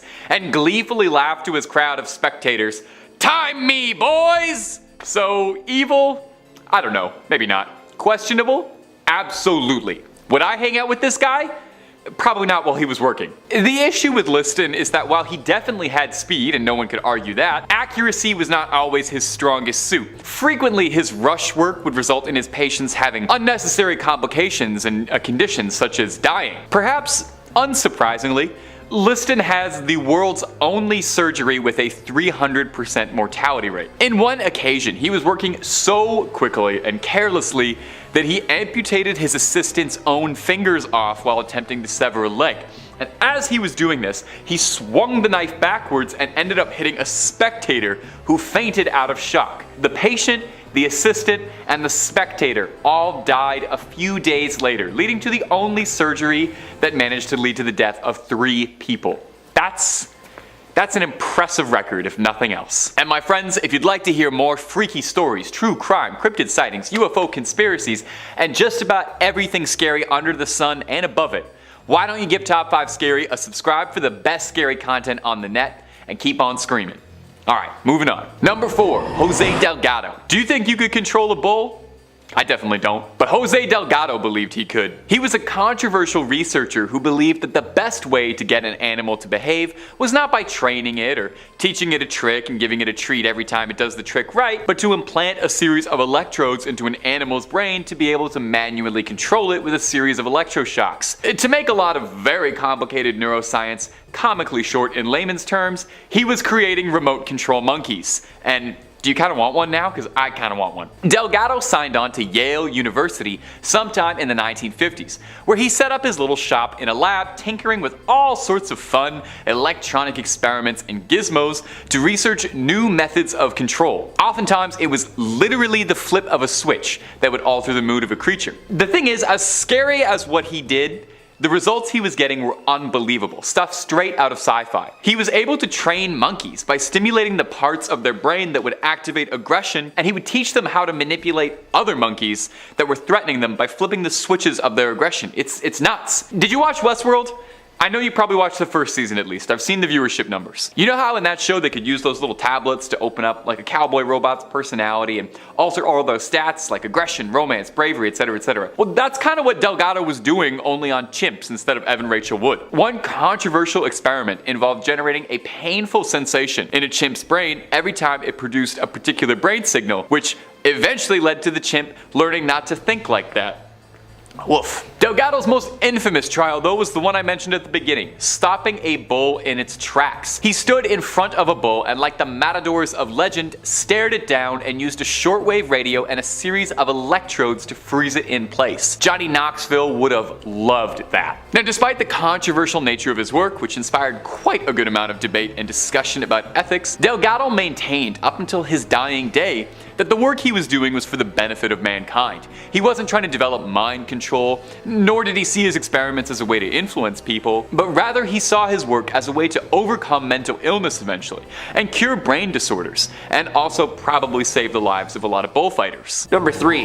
Exercise Tiger. Exercise Tiger, or Operation Tiger, was a series of large-scale rehearsals for the D-Day invasion of Normandy 1944, in which the military's lack of communication resulted in friendly fire from an Allied convoy being destroyed by German submarines, resulting in the deaths of at least 750 Americans. Wow. Of the 2 ships assigned to protect the convoy, only 1 was present. The second ship that was supposed to be present had been in a collision, suffered damage, and had to be repaired in secrecy. Because Allies' naval headquarters were operating on different frequencies, the American forces did not know this, and the first practice assault took place and was marked by an incident involving friendly fire. They didn't know it was an exercise. Set for 7:30 a.m., it was to include live ammunition to acclimatize the troops to the sights, sounds, and smells of war. This followed an order made by General Dwight Eisenhower, who felt that the men must be hardened by exposure to real battle conditions. Several of the ships landing that morning were delayed until 8:30, an hour later, and some landing craft didn't even receive word of the change at all. Landing on the beach at their original scheduled time, the second wave came under fire, suffering an unknown number of casualties. Rumors circulated along the fleet that as many as 450 men were killed, and it remained in secrecy in classification memos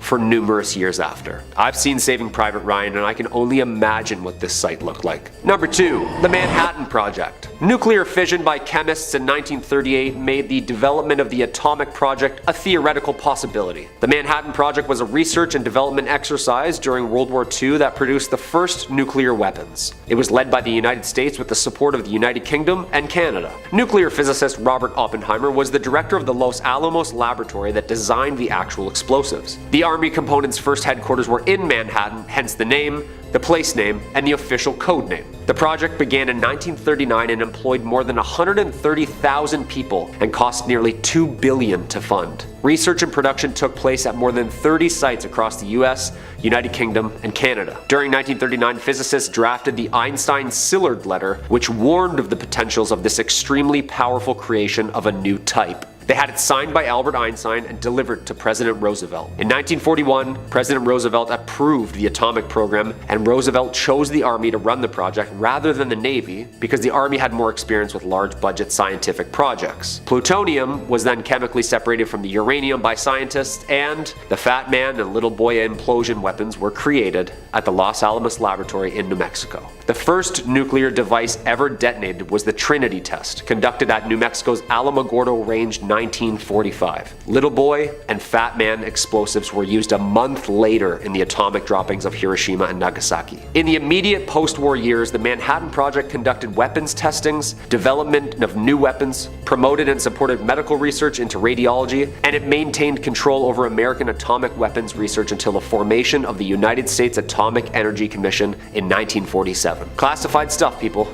These were very scary times. And coming in at number 1, the Philadelphia experiment. This one scares me, and I pray it really is a hoax because there's a lot of documents that relate to this subject around this time that don't really add up. The Philadelphia experiment was an alleged event witnessed by Carl Allen and the United States Navy shipyard in Philadelphia, Pennsylvania in October 1943. Allen describes an experiment where the US Navy attempted to render itself invisible, cloaking the destroyer USS Eldridge, and the bizarre scientific events and results that followed. On Allen's account, the destroyer was successfully made invisible, but the ship inexplicably teleported to Norfolk, Virginia for several minutes and then reappeared back in the Philadelphia yard. The ship's crew was supposed to have suffered various side effects including insanity, intangibility, and being frozen in place. The story first surfaced in late 1955 when Allen sent a book full of handwritten letters referring to the experiment to a US Navy research organization. The US Navy maintains that no such experiment was ever conducted, that the details of the story contradict well-established facts about the USS Eldridge, and that the physics the experiments are claiming to be based on doesn't even exist. What do you think? I think this actually happened and the gruesome details of the side effects are just misinformation.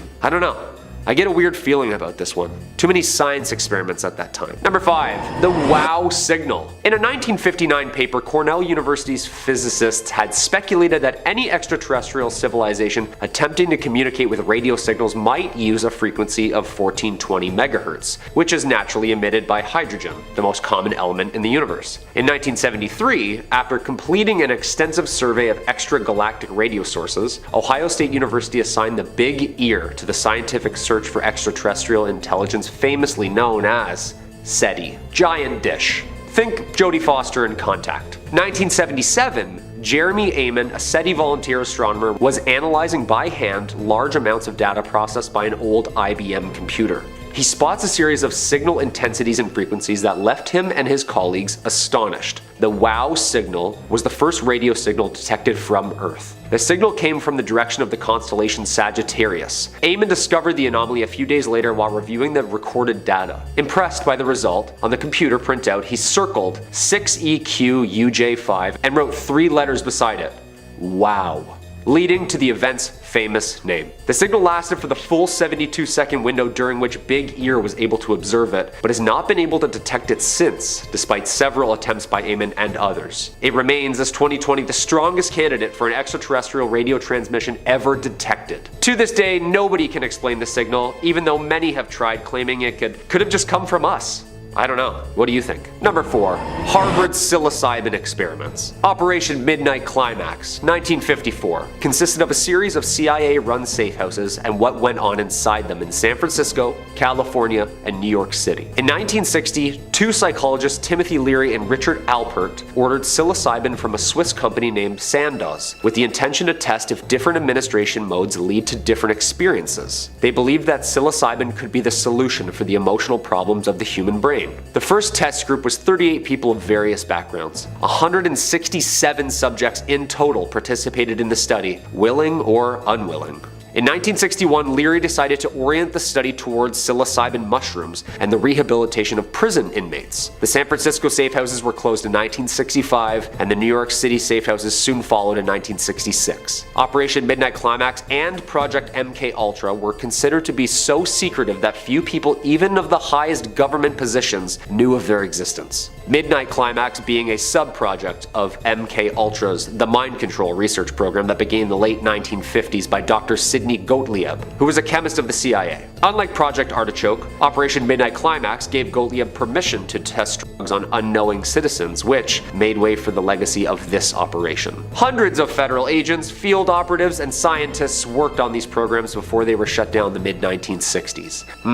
Science or sinister? Number 3. Frederick Valentich. Frederick Valentich was an Australian pilot. He was well trained, and he was an avid enthusiast of UFOs and extraterrestrials. Lucky for him, he might have seen one. Sadly, for him, it was the last time anyone saw him. It was 1978, and Frederick disappeared over his 125 nautical mile training flight over the Australian mainland. While at 4,500 feet in the air, Valentich reported that there was an unidentifiable craft following behind him. Melbourne Flight Services insisted that there wasn't any other aircraft in the space with him, but Frederick replied back, "No, there's something on my tail." He described it as glowing with 4 repeating bright lights and rushing past him. Valentich said it was shiny, metallic, and chrome, and he was on radio with air control for 5 minutes before he started mysteriously experiencing engine trouble. The flight controller asked him again what was following him. Valentich responded, "It's hovering and it is not an aircraft." And this was the last thing anyone ever heard from Frederick Valentich. Authorities were completely unable to recover his craft, and after an intense search, threw their shoulders up at a loss. A local farmer alleged that he had seen a strange flying object in the sky the same day as Valentich's disappearance. The farmer went on to explain that he claims he saw the plane attached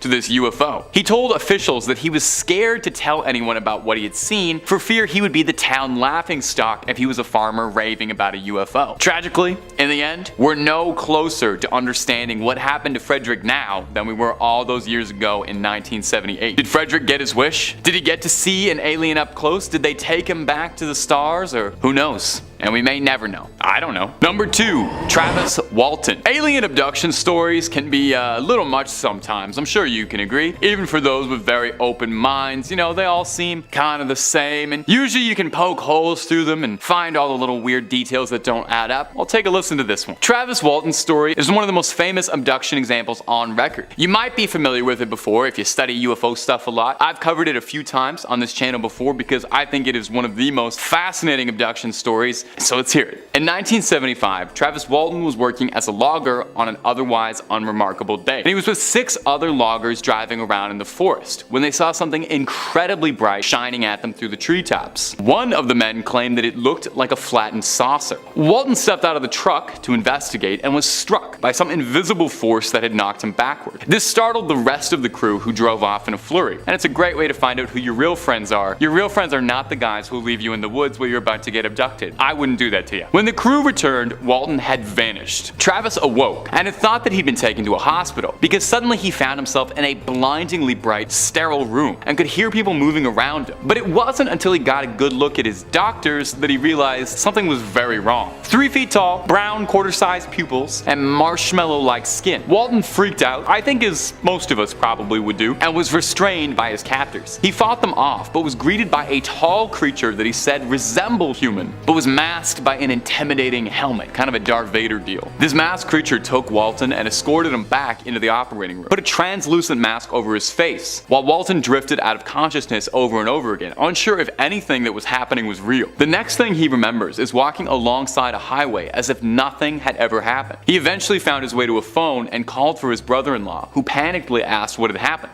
It turned out that Walton had been gone for 5 days. He was untraceable. Search parties had formed looking for him, sent dogs and choppers, tracked him from the woods, but no one could find any sign of him, as if he'd blinked right out of existence, and then blinked right back. Travis swore what happened to him was absolutely real, an abduction, and he's maintained this ever since that fateful week in 1975. Now, if you really think this story is fascinating, and you wish you could have seen some footage of what Travis described, unfortunately he didn't bring his camcorder. You can, however, watch a 90s movie directly based off the case called Fire in the Sky. It's on Amazon Prime or something, I'm sure. And finally, number 1, the Berkshire incident. Now here's the thing with most UFO sightings. They're isolated scenarios, you know? One sleep-deprived night watchman sees something weird out the corner of his eye. Somebody up way too late sees something up in the sky. It's hard to believe just one person's story. That's why it's significantly harder to write off the experience of Berkshire County, where half the town reported seeing the same UFO. Uncanny and unprecedented. 250 residents and more all reported seeing the same UFOs flying across the night sky. So it was 1969. Multiple residents across town spotted blinding lights above Sheffield in the southern Berkshires. Witnesses reported that the lights they saw were beaming from saucers, bright lights onto the horizon. Some residents said that they felt that time was slowing down as they watched the object, claiming that it left them frozen and stunned, wondering just what it was they were looking at. One witness comes from a young student, one Thomas Reed, who said that he saw one of the floating entities, a glowing orb, dashing outside the forest. He claims he heard an eruption of crickets and frogs and a loud deafening sound, and then inexplicably remarkably, 2 hours had passed without anyone understanding why or how. His mother and grandmother had switched car seats as well. Now, as an adult, Thomas Reed claims that over time, his family has corroborated what had happened to them. He speaks of being in this immensely large, almost infinitely spanning metal hangar with hallways and hallways stretching out forever. Thomas Reed took a polygraph test telling this story and was found to be 99.1% truthful. Multiple people across Berkshire that day reported similar stories. Balls of light, flying saucers, losses of time, finding themselves somewhere they couldn't explain. The residents of Berkshire may never get to the bottom of what happened there, but I know the truth is out there. Number 5. The Barney and Betty Hill incident. The case of Barney and Betty Hill has puzzled UFO enthusiasts for generations and is considered one of the most well-documented, well-discussed UFO abduction stories, and also President Obama's favorite. He's making a documentary on it. In 1961, a young couple, Betty and Barney Hill, were driving home through New Hampshire when they saw a bright light flying through the sky. 2 hours later, they found themselves back in their driveway without knowing what had happened, confused, shocked, and afraid. The couple claimed that they traveled to a star system 39 light years from Earth, Zeta Reticuli. Before this point, there weren't really many widespread stories of abductions in the United States, so this story caught on wildly. As they were driving home, the couple noticed something bright in the sky. Feeling dizzy and drowsy, the two of them found themselves asleep and waking up in their driveway, completely lost as to how they got there. When they'd awoken, Betty was convinced that they'd experienced a close encounter and went to Air Force to report their sightings. They would spend the next 2 years explaining their case to various government officials and medical professionals. Mr. Barney Hill would go on to recount to a psychiatrist that he was having nightmarish, repetitive dreams. He would recall these creatures with slanted eyes and gray skins that took them on board and experimented on them by taking samples of their flesh and hair. The two underwent hypnosis therapy from a licensed psychologist in a hopes to uncover what they could have experienced and repressed. And shockingly, Betty Hill was able to draw a map of the stars seemingly from memory, a planet orbiting Zeta Reticuli. The map was nearly spot on, a near perfect recreation of the stars surrounding the actual solar system. This event would end up leading to the Air Force launching Project Blue Book, the clandestine program to research UFO and abduction stories and investigate just what's out there. And if you're looking for more UFO content, even stuff on Project Blue Book, we've got all of that and then some. Come take a look through at all the declassified files, stories of abductions, sightings, close encounters, and way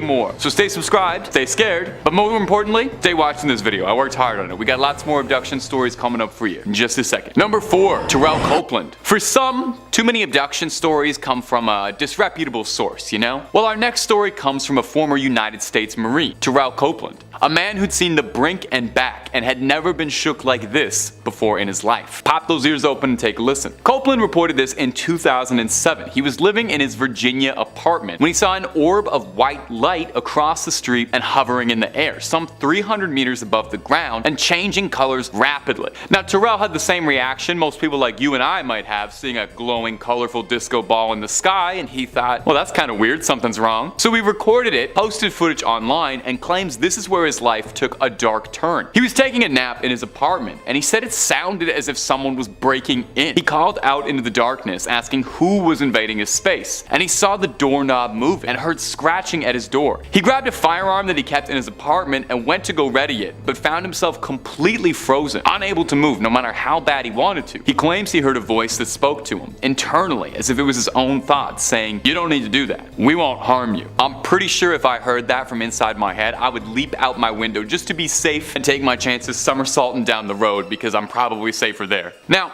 doctors thought this incident was sleep paralysis, a condition in which one can experience vivid auditory and visual hallucinations during a period of insomnia and even freeze up. But Copeland would complain of hours missing that he couldn't remember. He said there was a span of about 4 hours over the course of 2 nights that he couldn't remember a single second of. So Copeland began to keep notes and sketches of his memories as he started to have these blocked memories resurfacing. He claimed that he saw a person with an elongated skull and pitch black eyes, and said he had a vivid memory of standing on a balcony waving at a cylinder-shaped ship. On a positive note for all of this, Copeland says that he doesn't believe this incident has haunted him, but feels that it's made him a better person and asking more questions, and it's definitely given him a story to tell at parties. Number 3, the Yonaguni Monument. You've heard of the lost city of Atlantis, surely. Of course you have. It's one of the best Disney movies you forgot about. That's a story for a whole other video. Well, what if it wasn't the only lost underwater city out there? Have you ever heard of the Yonaguni Yonaguni Monument. The Yonaguni Monument has sometimes been called Japan's Atlantis, and it refers to a strange, eerie underwater rock formation just off the coast of Yonaguni Island in Japan that has had people scratching their heads for years. It's a massive structure consisting of several flat rock slabs arranged in a way that seems like an intelligent life put it together. Now, some people say that this structure could be completely natural, resulting from years of erosion and tectonic activity. Certainly, stranger things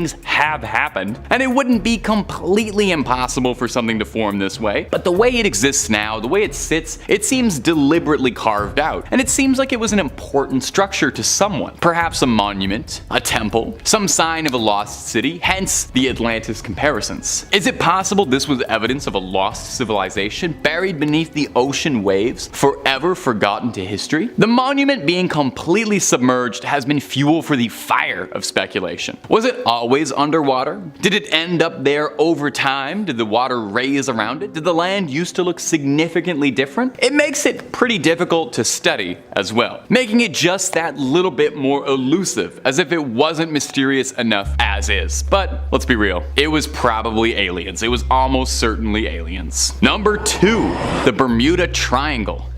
The Bermuda Triangle. Now there's an exquisite ancient mystery, one of the certified classics, something that's eluded us for years and will probably continue to do so. It's been referred to before as the Devil's Triangle, and it's host to all manner of mysterious incidents and unexplained phenomena. One of the more infamous incidents linked to the Bermuda Triangle is the disappearance of Flight 19 in December 1945. 5 Navy bombers vanished during a routine training mission alongside 14 crew members. Gone. Zilch. There was an extensive search effort, but nothing was ever found. Not so much as a bolt off the hull, a boot fished up, a hat, nothing. It was as if they were swallowed up by the void. Naturally, people went a bit wild with theories on this one. Anything from aliens, electromagnetic anomalies, alternate realities, no clipping into the back room. You know, pretty serious academic stuff. But it's bizarre. Another particularly good Bermuda baffler for you is the case of the USS Cyclops. In March 1918, the 542-foot-long cargo ship carrying over 300 crew members vanished during its voyage from Barbados. No wreckage, no survivors ever found. Certainly you would think a ship that big with that many people would leave behind a little bit of evidence, right? What happened? Were they swallowed up by the very seas themselves, pulled to Davy Jones's locker by the Kraken? Or are they somewhere we can't reach them, in a place between worlds and time? The region is known for all sorts of weird stuff too, involving electronic malfunctions and compass deviations. It makes it seem like there is just something bad in the air out there. Maybe just bad vibes? Certainly seems that way. And number 1, the Dorset Mass Grave. Whoa, this one is a doozy, and it is one of the scariest and most confusing archaeological discoveries ever found. Let me ask you, what's more fun than a barrel of monkeys? A barrel of Vikings? Well, how about a mass grave full of headless Viking bodies? No?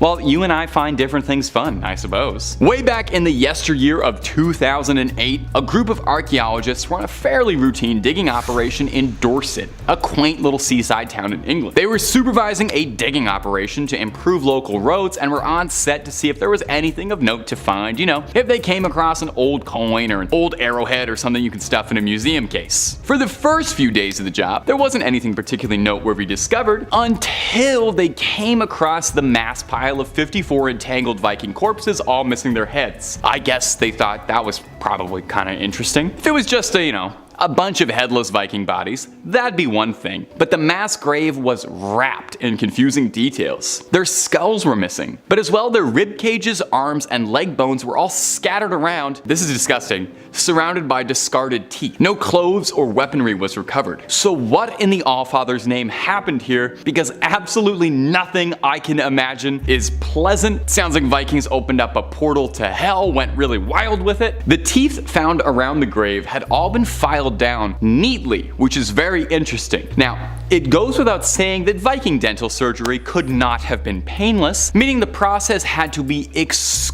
excruciating, suggesting it was either done by a very careful tormentor or done to themselves to intimidate their opponents to show just how gritty they are. I actually don't know which of those two are preferable. They actually both sound pretty horrible. Now, as good as my theory about a bunch of Vikings opening up a portal to hell and being offered as a sacrifice is, archaeologists had some different ideas. They theorized that by looking at the wound patterns on the ribs and torso, they were surgical precise blows, which wasn't really the kind of thing you'd expect from a rabid Viking warrior flailing around a sword in a brawl. The archaeologists thought that these men were either offered up as part of a horrifyingly sadistic ritual, or it was a big-time mass sentencing where everybody was sentenced to the death. Explains too where all the weapons and gear had gone. These men had been brought here from somewhere else and then left here for a long time. We might never know the truth behind the Dorset mass grave, and I'm gonna be honest, that might be fine with me. Some secrets are better left buried. Anyone else feel though that all those Viking skeletons, that might be like the world's most terrifying puzzle to put all that together? Morbid thought, and that's something to end the video on. Number 5, the pyramids and the Sphinx. Famed for giving out riddles to passers-by and would-be kings and keeping even more secrets for itself, the Sphinx and the Great Pyramids of Giza aren't just one of the best tourist destinations in the world, they're a source of never-ending speculation. Were they crafted by aliens? Are there hidden secrets lying within the Sphinx that we don't know about? Almost certainly. Let's dissect them a bit. So the Sphinx, if you haven't heard of it, this is your first time hearing about it. It's one of the 7 wonders of the world or something, but this might be the first time. It's a massive limestone statue with a lion's body, and let's be real, it's a nice one at that. And the head of a human. Was it always a human's face? There's some speculation and discussion about that. Some researchers have proposed that originally the Sphinx was a monument to the jackal god Anubis, and that his face was refitted at some point in the image of Amenhotep II, a pharaoh from around that era. Now, the purpose and origin remains a point of contention to Egyptologists. What was the Sphinx built for? Is it a tomb? A monument? Just something to take photos of? Some people have even speculated that the Sphinx is older than Egypt even. A tomb?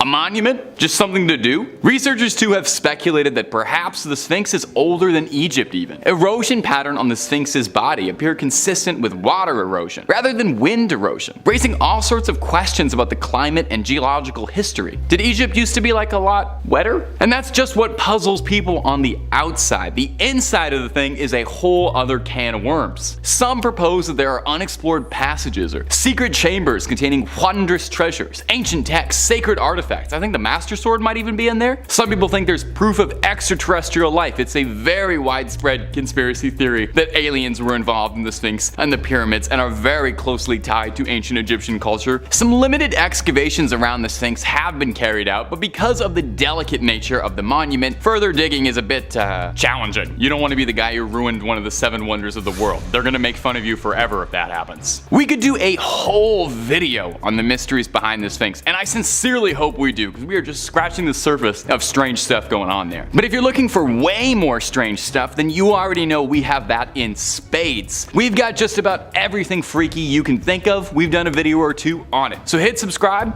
Please hit that little bell as well so you make sure to get our videos up to date. Don't miss a single scream, but do that at the end of this video because I got 4 more unsolved mysteries for you coming up right now. Number 4, the Voynich manuscript. The manuscript is one of my personal favorite unsolved mysteries out there, just for how sheer little we know about it. We have nothing. It's kind of a choose your own adventure for mysteries. Is it aliens? Demons? A really convoluted historical prank? If you don't know, the Voynich manuscript is a strange document written in a handwritten text filled with bizarre illustrations. No one's been able to make sense of it, primarily because it's written in a language that has never been seen elsewhere in human history. It was named after Wilfrid Voynich, the Polish antiquarian who purchased it in 1912, although its ownership has passed through many hands. So what was it written for, and by who? These are the questions we've been asking, and we're probably going to keep asking over and over. The manuscript is about 240 pages, containing illustrations of plants, astronomical diagrams, humanoid figures, and other strange objects. Despite countless attempts by cryptographers, no one's been able to crack the code just yet. Some speculation has been made that it could be a biology textbook in an encoded language. Some people think it could be the scrawlings of a brilliant alchemist, magic and spell casting we couldn't possibly hope to understand. Some say it's from a forgotten civilization, while others have said maybe it's all just a load of nonsense and is just made by someone who had too much much time on their hands and a vengeance against historians who wanted to prank them for centuries. The book is thought to have come from anywhere between the 15th century and the 17th century. We don't even know when this thing was written. Like I said, we know next to nothing about it. Now, if you're feeling clever and inspired, you can find a PDF of the Voynich manuscript as a free download pretty easily. Who knows? You might be the one to finally crack this case. But hey, don't be frustrated if you end up falling down a conspiracy rabbit hole many before you have tried. I looked through a few of these pages and it took me 30 seconds before I was looking like Charlie from Always Sunny at the conspiracy wall, all that red tape and stuff. Number 3. Bhangarh Fort, India. This 17th century fortress has a reputation for being the most haunted place in India, with people refusing to build homes near the fort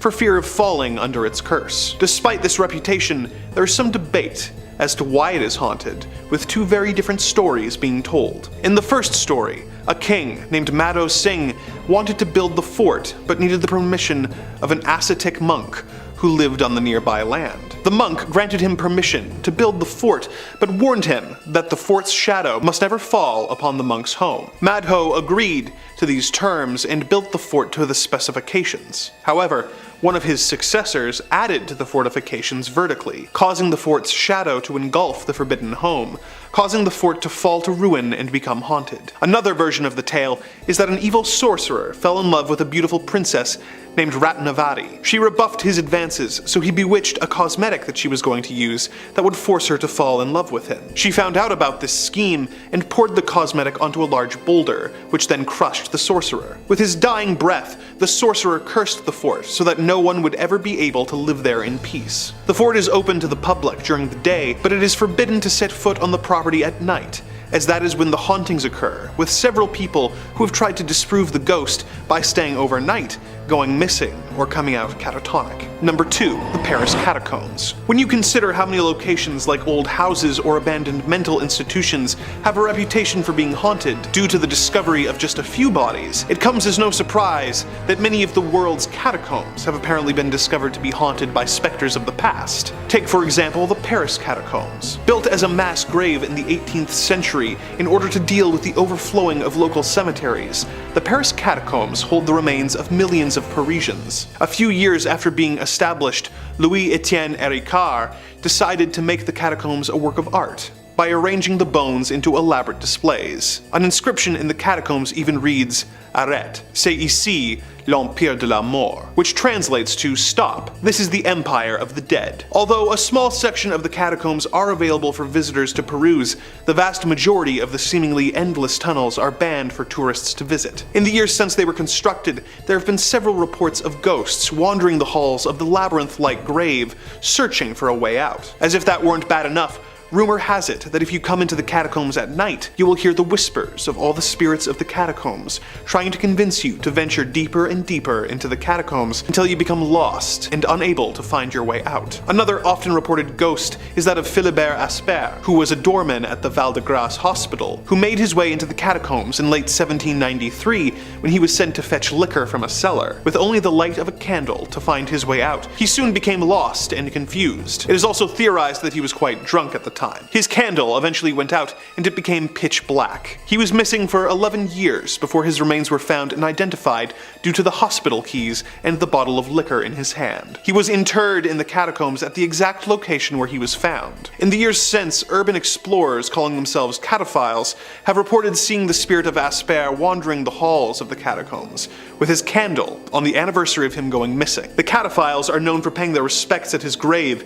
and they have named his spirit the protector of the cataphiles. Number 1. Poveglia Island, Italy. In the lagoon between Venice and Lido, you will find the small island known as Poveglia. It was first inhabited in the year 421, when mainlanders relocated to the island to escape barbarian invaders. Due to its small size, the island was easily defensible, and frankly not worth the trouble for invaders to bother attacking. The small community stayed on the island for centuries, enjoying their independence from taxes and laws of the mainland, but their population eventually dwindled, leaving the island uninhabited. This changed in the year 1348, when the bubonic plague was ravaging Venice and the surrounding towns. Poveglia became a quarantine island, with symptomatic Italians being banished there to die. The center of the island had a giant pyre, where tens of thousands of plague victims' bodies were burnt to prevent the spread of the disease. When the plague returned in the year 1630, the island became a quarantine colony, once again,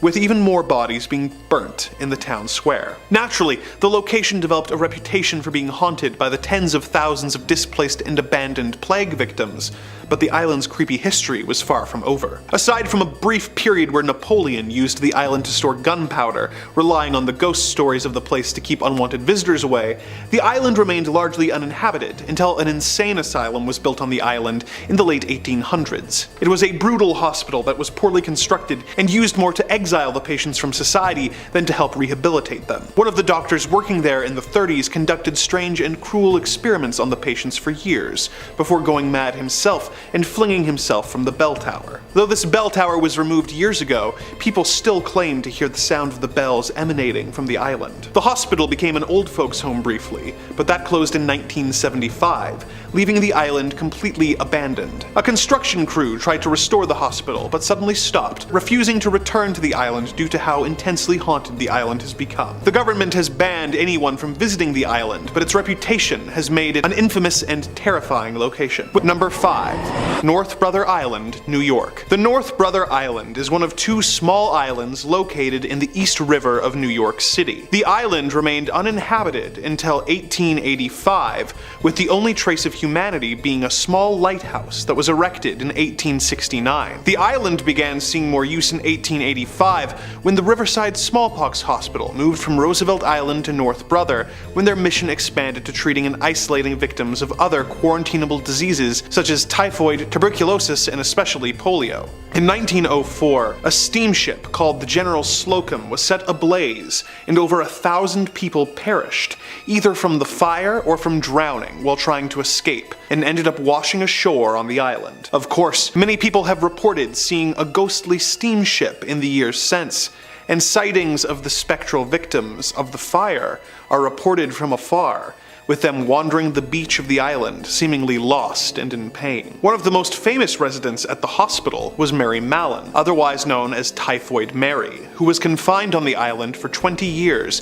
until her death in 1938, after being declared a public health menace for infecting between 51 and 122 people while working as a cook. As public health measures like vaccines began to be adopted in the 30s and 40s, the need for a quarantine hospital lessened to the point where the hospital was closed. It was converted into housing for war veterans who were going to school in the city following World War II, before being converted into a rehabilitation facility for young people suffering from substance abuse issues. But it was closed in 1963 due to the cost of upkeep and the widespread corruption of the staff. In the years since, it was considered for a variety of purposes, including housing for the homeless and an extension of the jail at Rikers Island, but the danger of the unmarked manholes and the advanced dilapidation of the buildings, which are mostly collapsed and overrun by poison ivy, resulted in such ideas being abandoned. It was eventually decided that the site would serve as a bird sanctuary for herons and other wading shorebirds.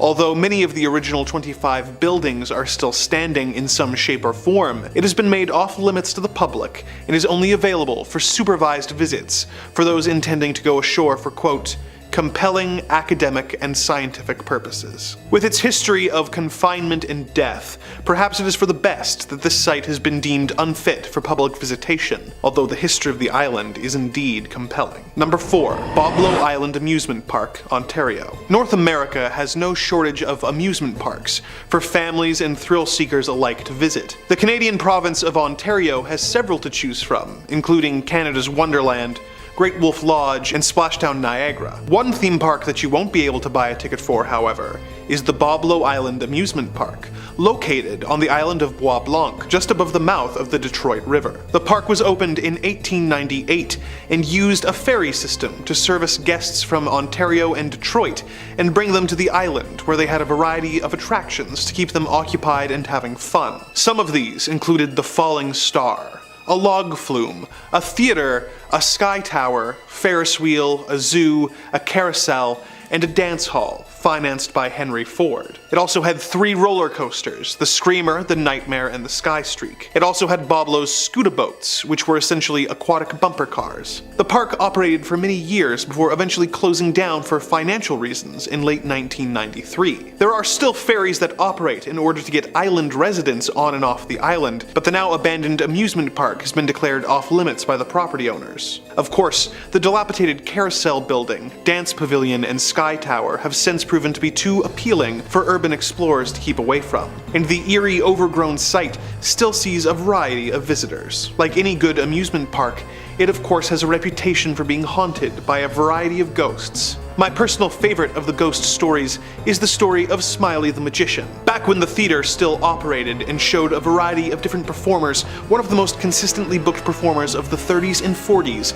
was a magician named Smiley Smilovich. Smiley was an old-school magician who had trained with Houdini in the late 20s and was known for his seemingly death-defying tricks. One of his most famous tricks was a metamorphosis trick, where he would put a trunk on stage, climb into it, lock it, and then have the trunk set on fire. He would escape through a trap door, the trunk would burn away, revealing that he had escaped, and the crowd would go wild. One day he was doing this trick as usual, but when he locked himself in the trunk, he had a heart attack and died. The trunk was then set on fire, and the audience was left in terror as Smiley's body burned in front of them. Ever since then, Smiley's ghost would apparently haunt the theater, being sighted watching shows that were performed there, showing a special interest in magic shows. In the years since the park's closure, the occasional rumor of the magician being spotted has come up from the various urban explorers checking out the overgrown buildings. Would you ever be brave enough to explore Boblo Island Amusement Park?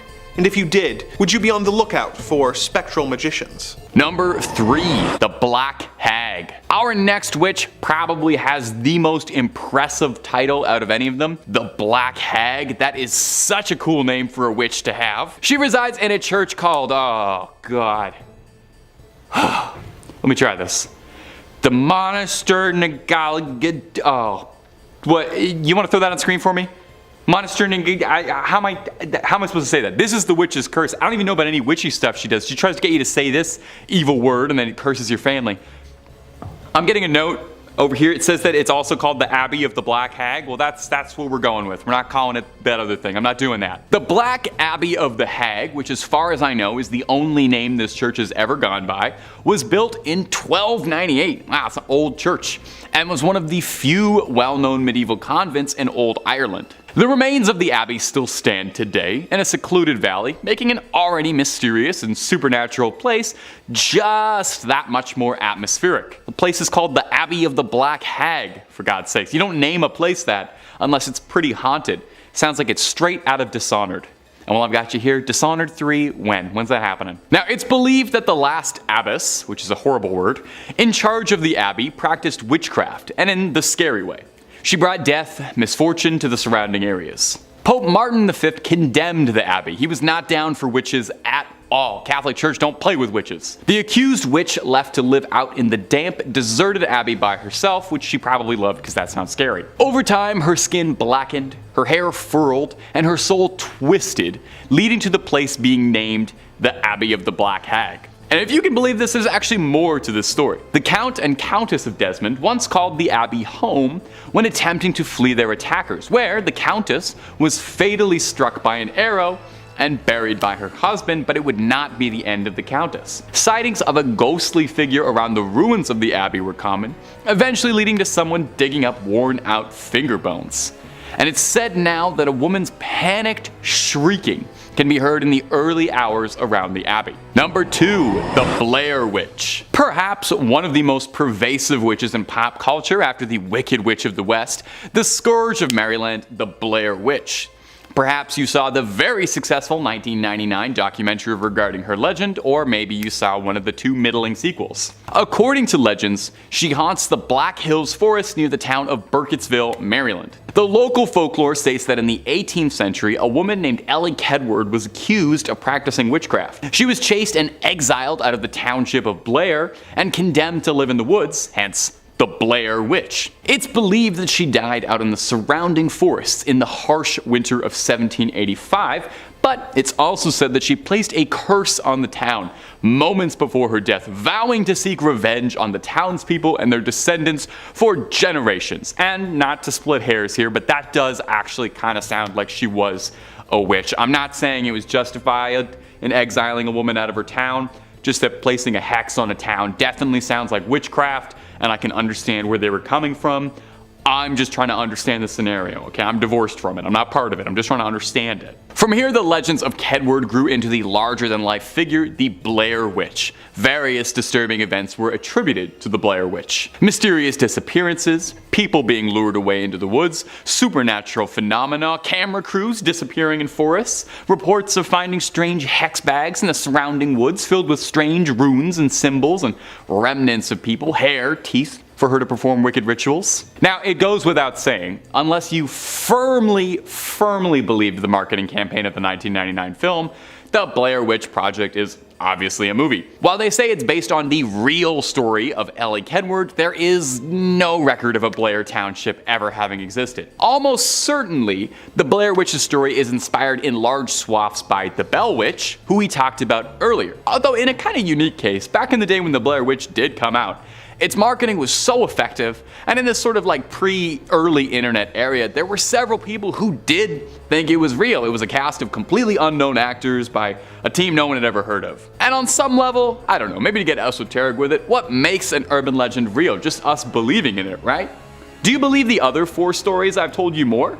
They're no less fictional. My only source was the internet for all of those. So, I'm just saying, open mind. Number 1, La Bruja de Cachiche. And our final witch for today is going to be La Bruja de Cachiche, a well-known urban legend from Peru, specifically from the coastal town of Cachiche near the city of Ica. The legend revolves around a reputed witch who lived during the colonial era. According to legend, La Bruja de Cachiche was an enigmatic woman with exceptional powers and knowledge of witchcraft. She was believed to possess both healing abilities and the abilities to cast curses. She multi-specced. It was said that she used various herbs, potions, and rituals to perform her magic. Now, one of the most interesting aspects of this legend is this belief that La Bruja de Cachiche had a physical deformity, specifically a hunchback.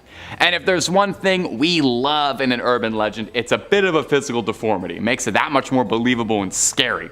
Because someone conventionally unattractive is way scarier than not. Don't blame me, blame our Western views on beauty. I didn't write them, I just perpetuate them. Over time, the legend of La Bruja de Cachiche became intertwined with the history and culture of the town of Cachiche. Local residents and visitors began associating certain landmarks and natural phenomena with their presence. For example, there's a famous gnarled and twisted tree called the Witch's Tree that is said to have been her gathering place. Today, Cachiche has embraced the legend of La Bruja de Cachiche as part of its heritage. The town has a statue of the witch, and there are various festivals and events dedicated to her, and I guarantee you no party goes even half as hard as a party celebrating a local witch. Oh my god, imagine the cauldrons do. The legend has also become a popular tourist attraction, drawing visitors who are interested in the occult, folklore, and statues.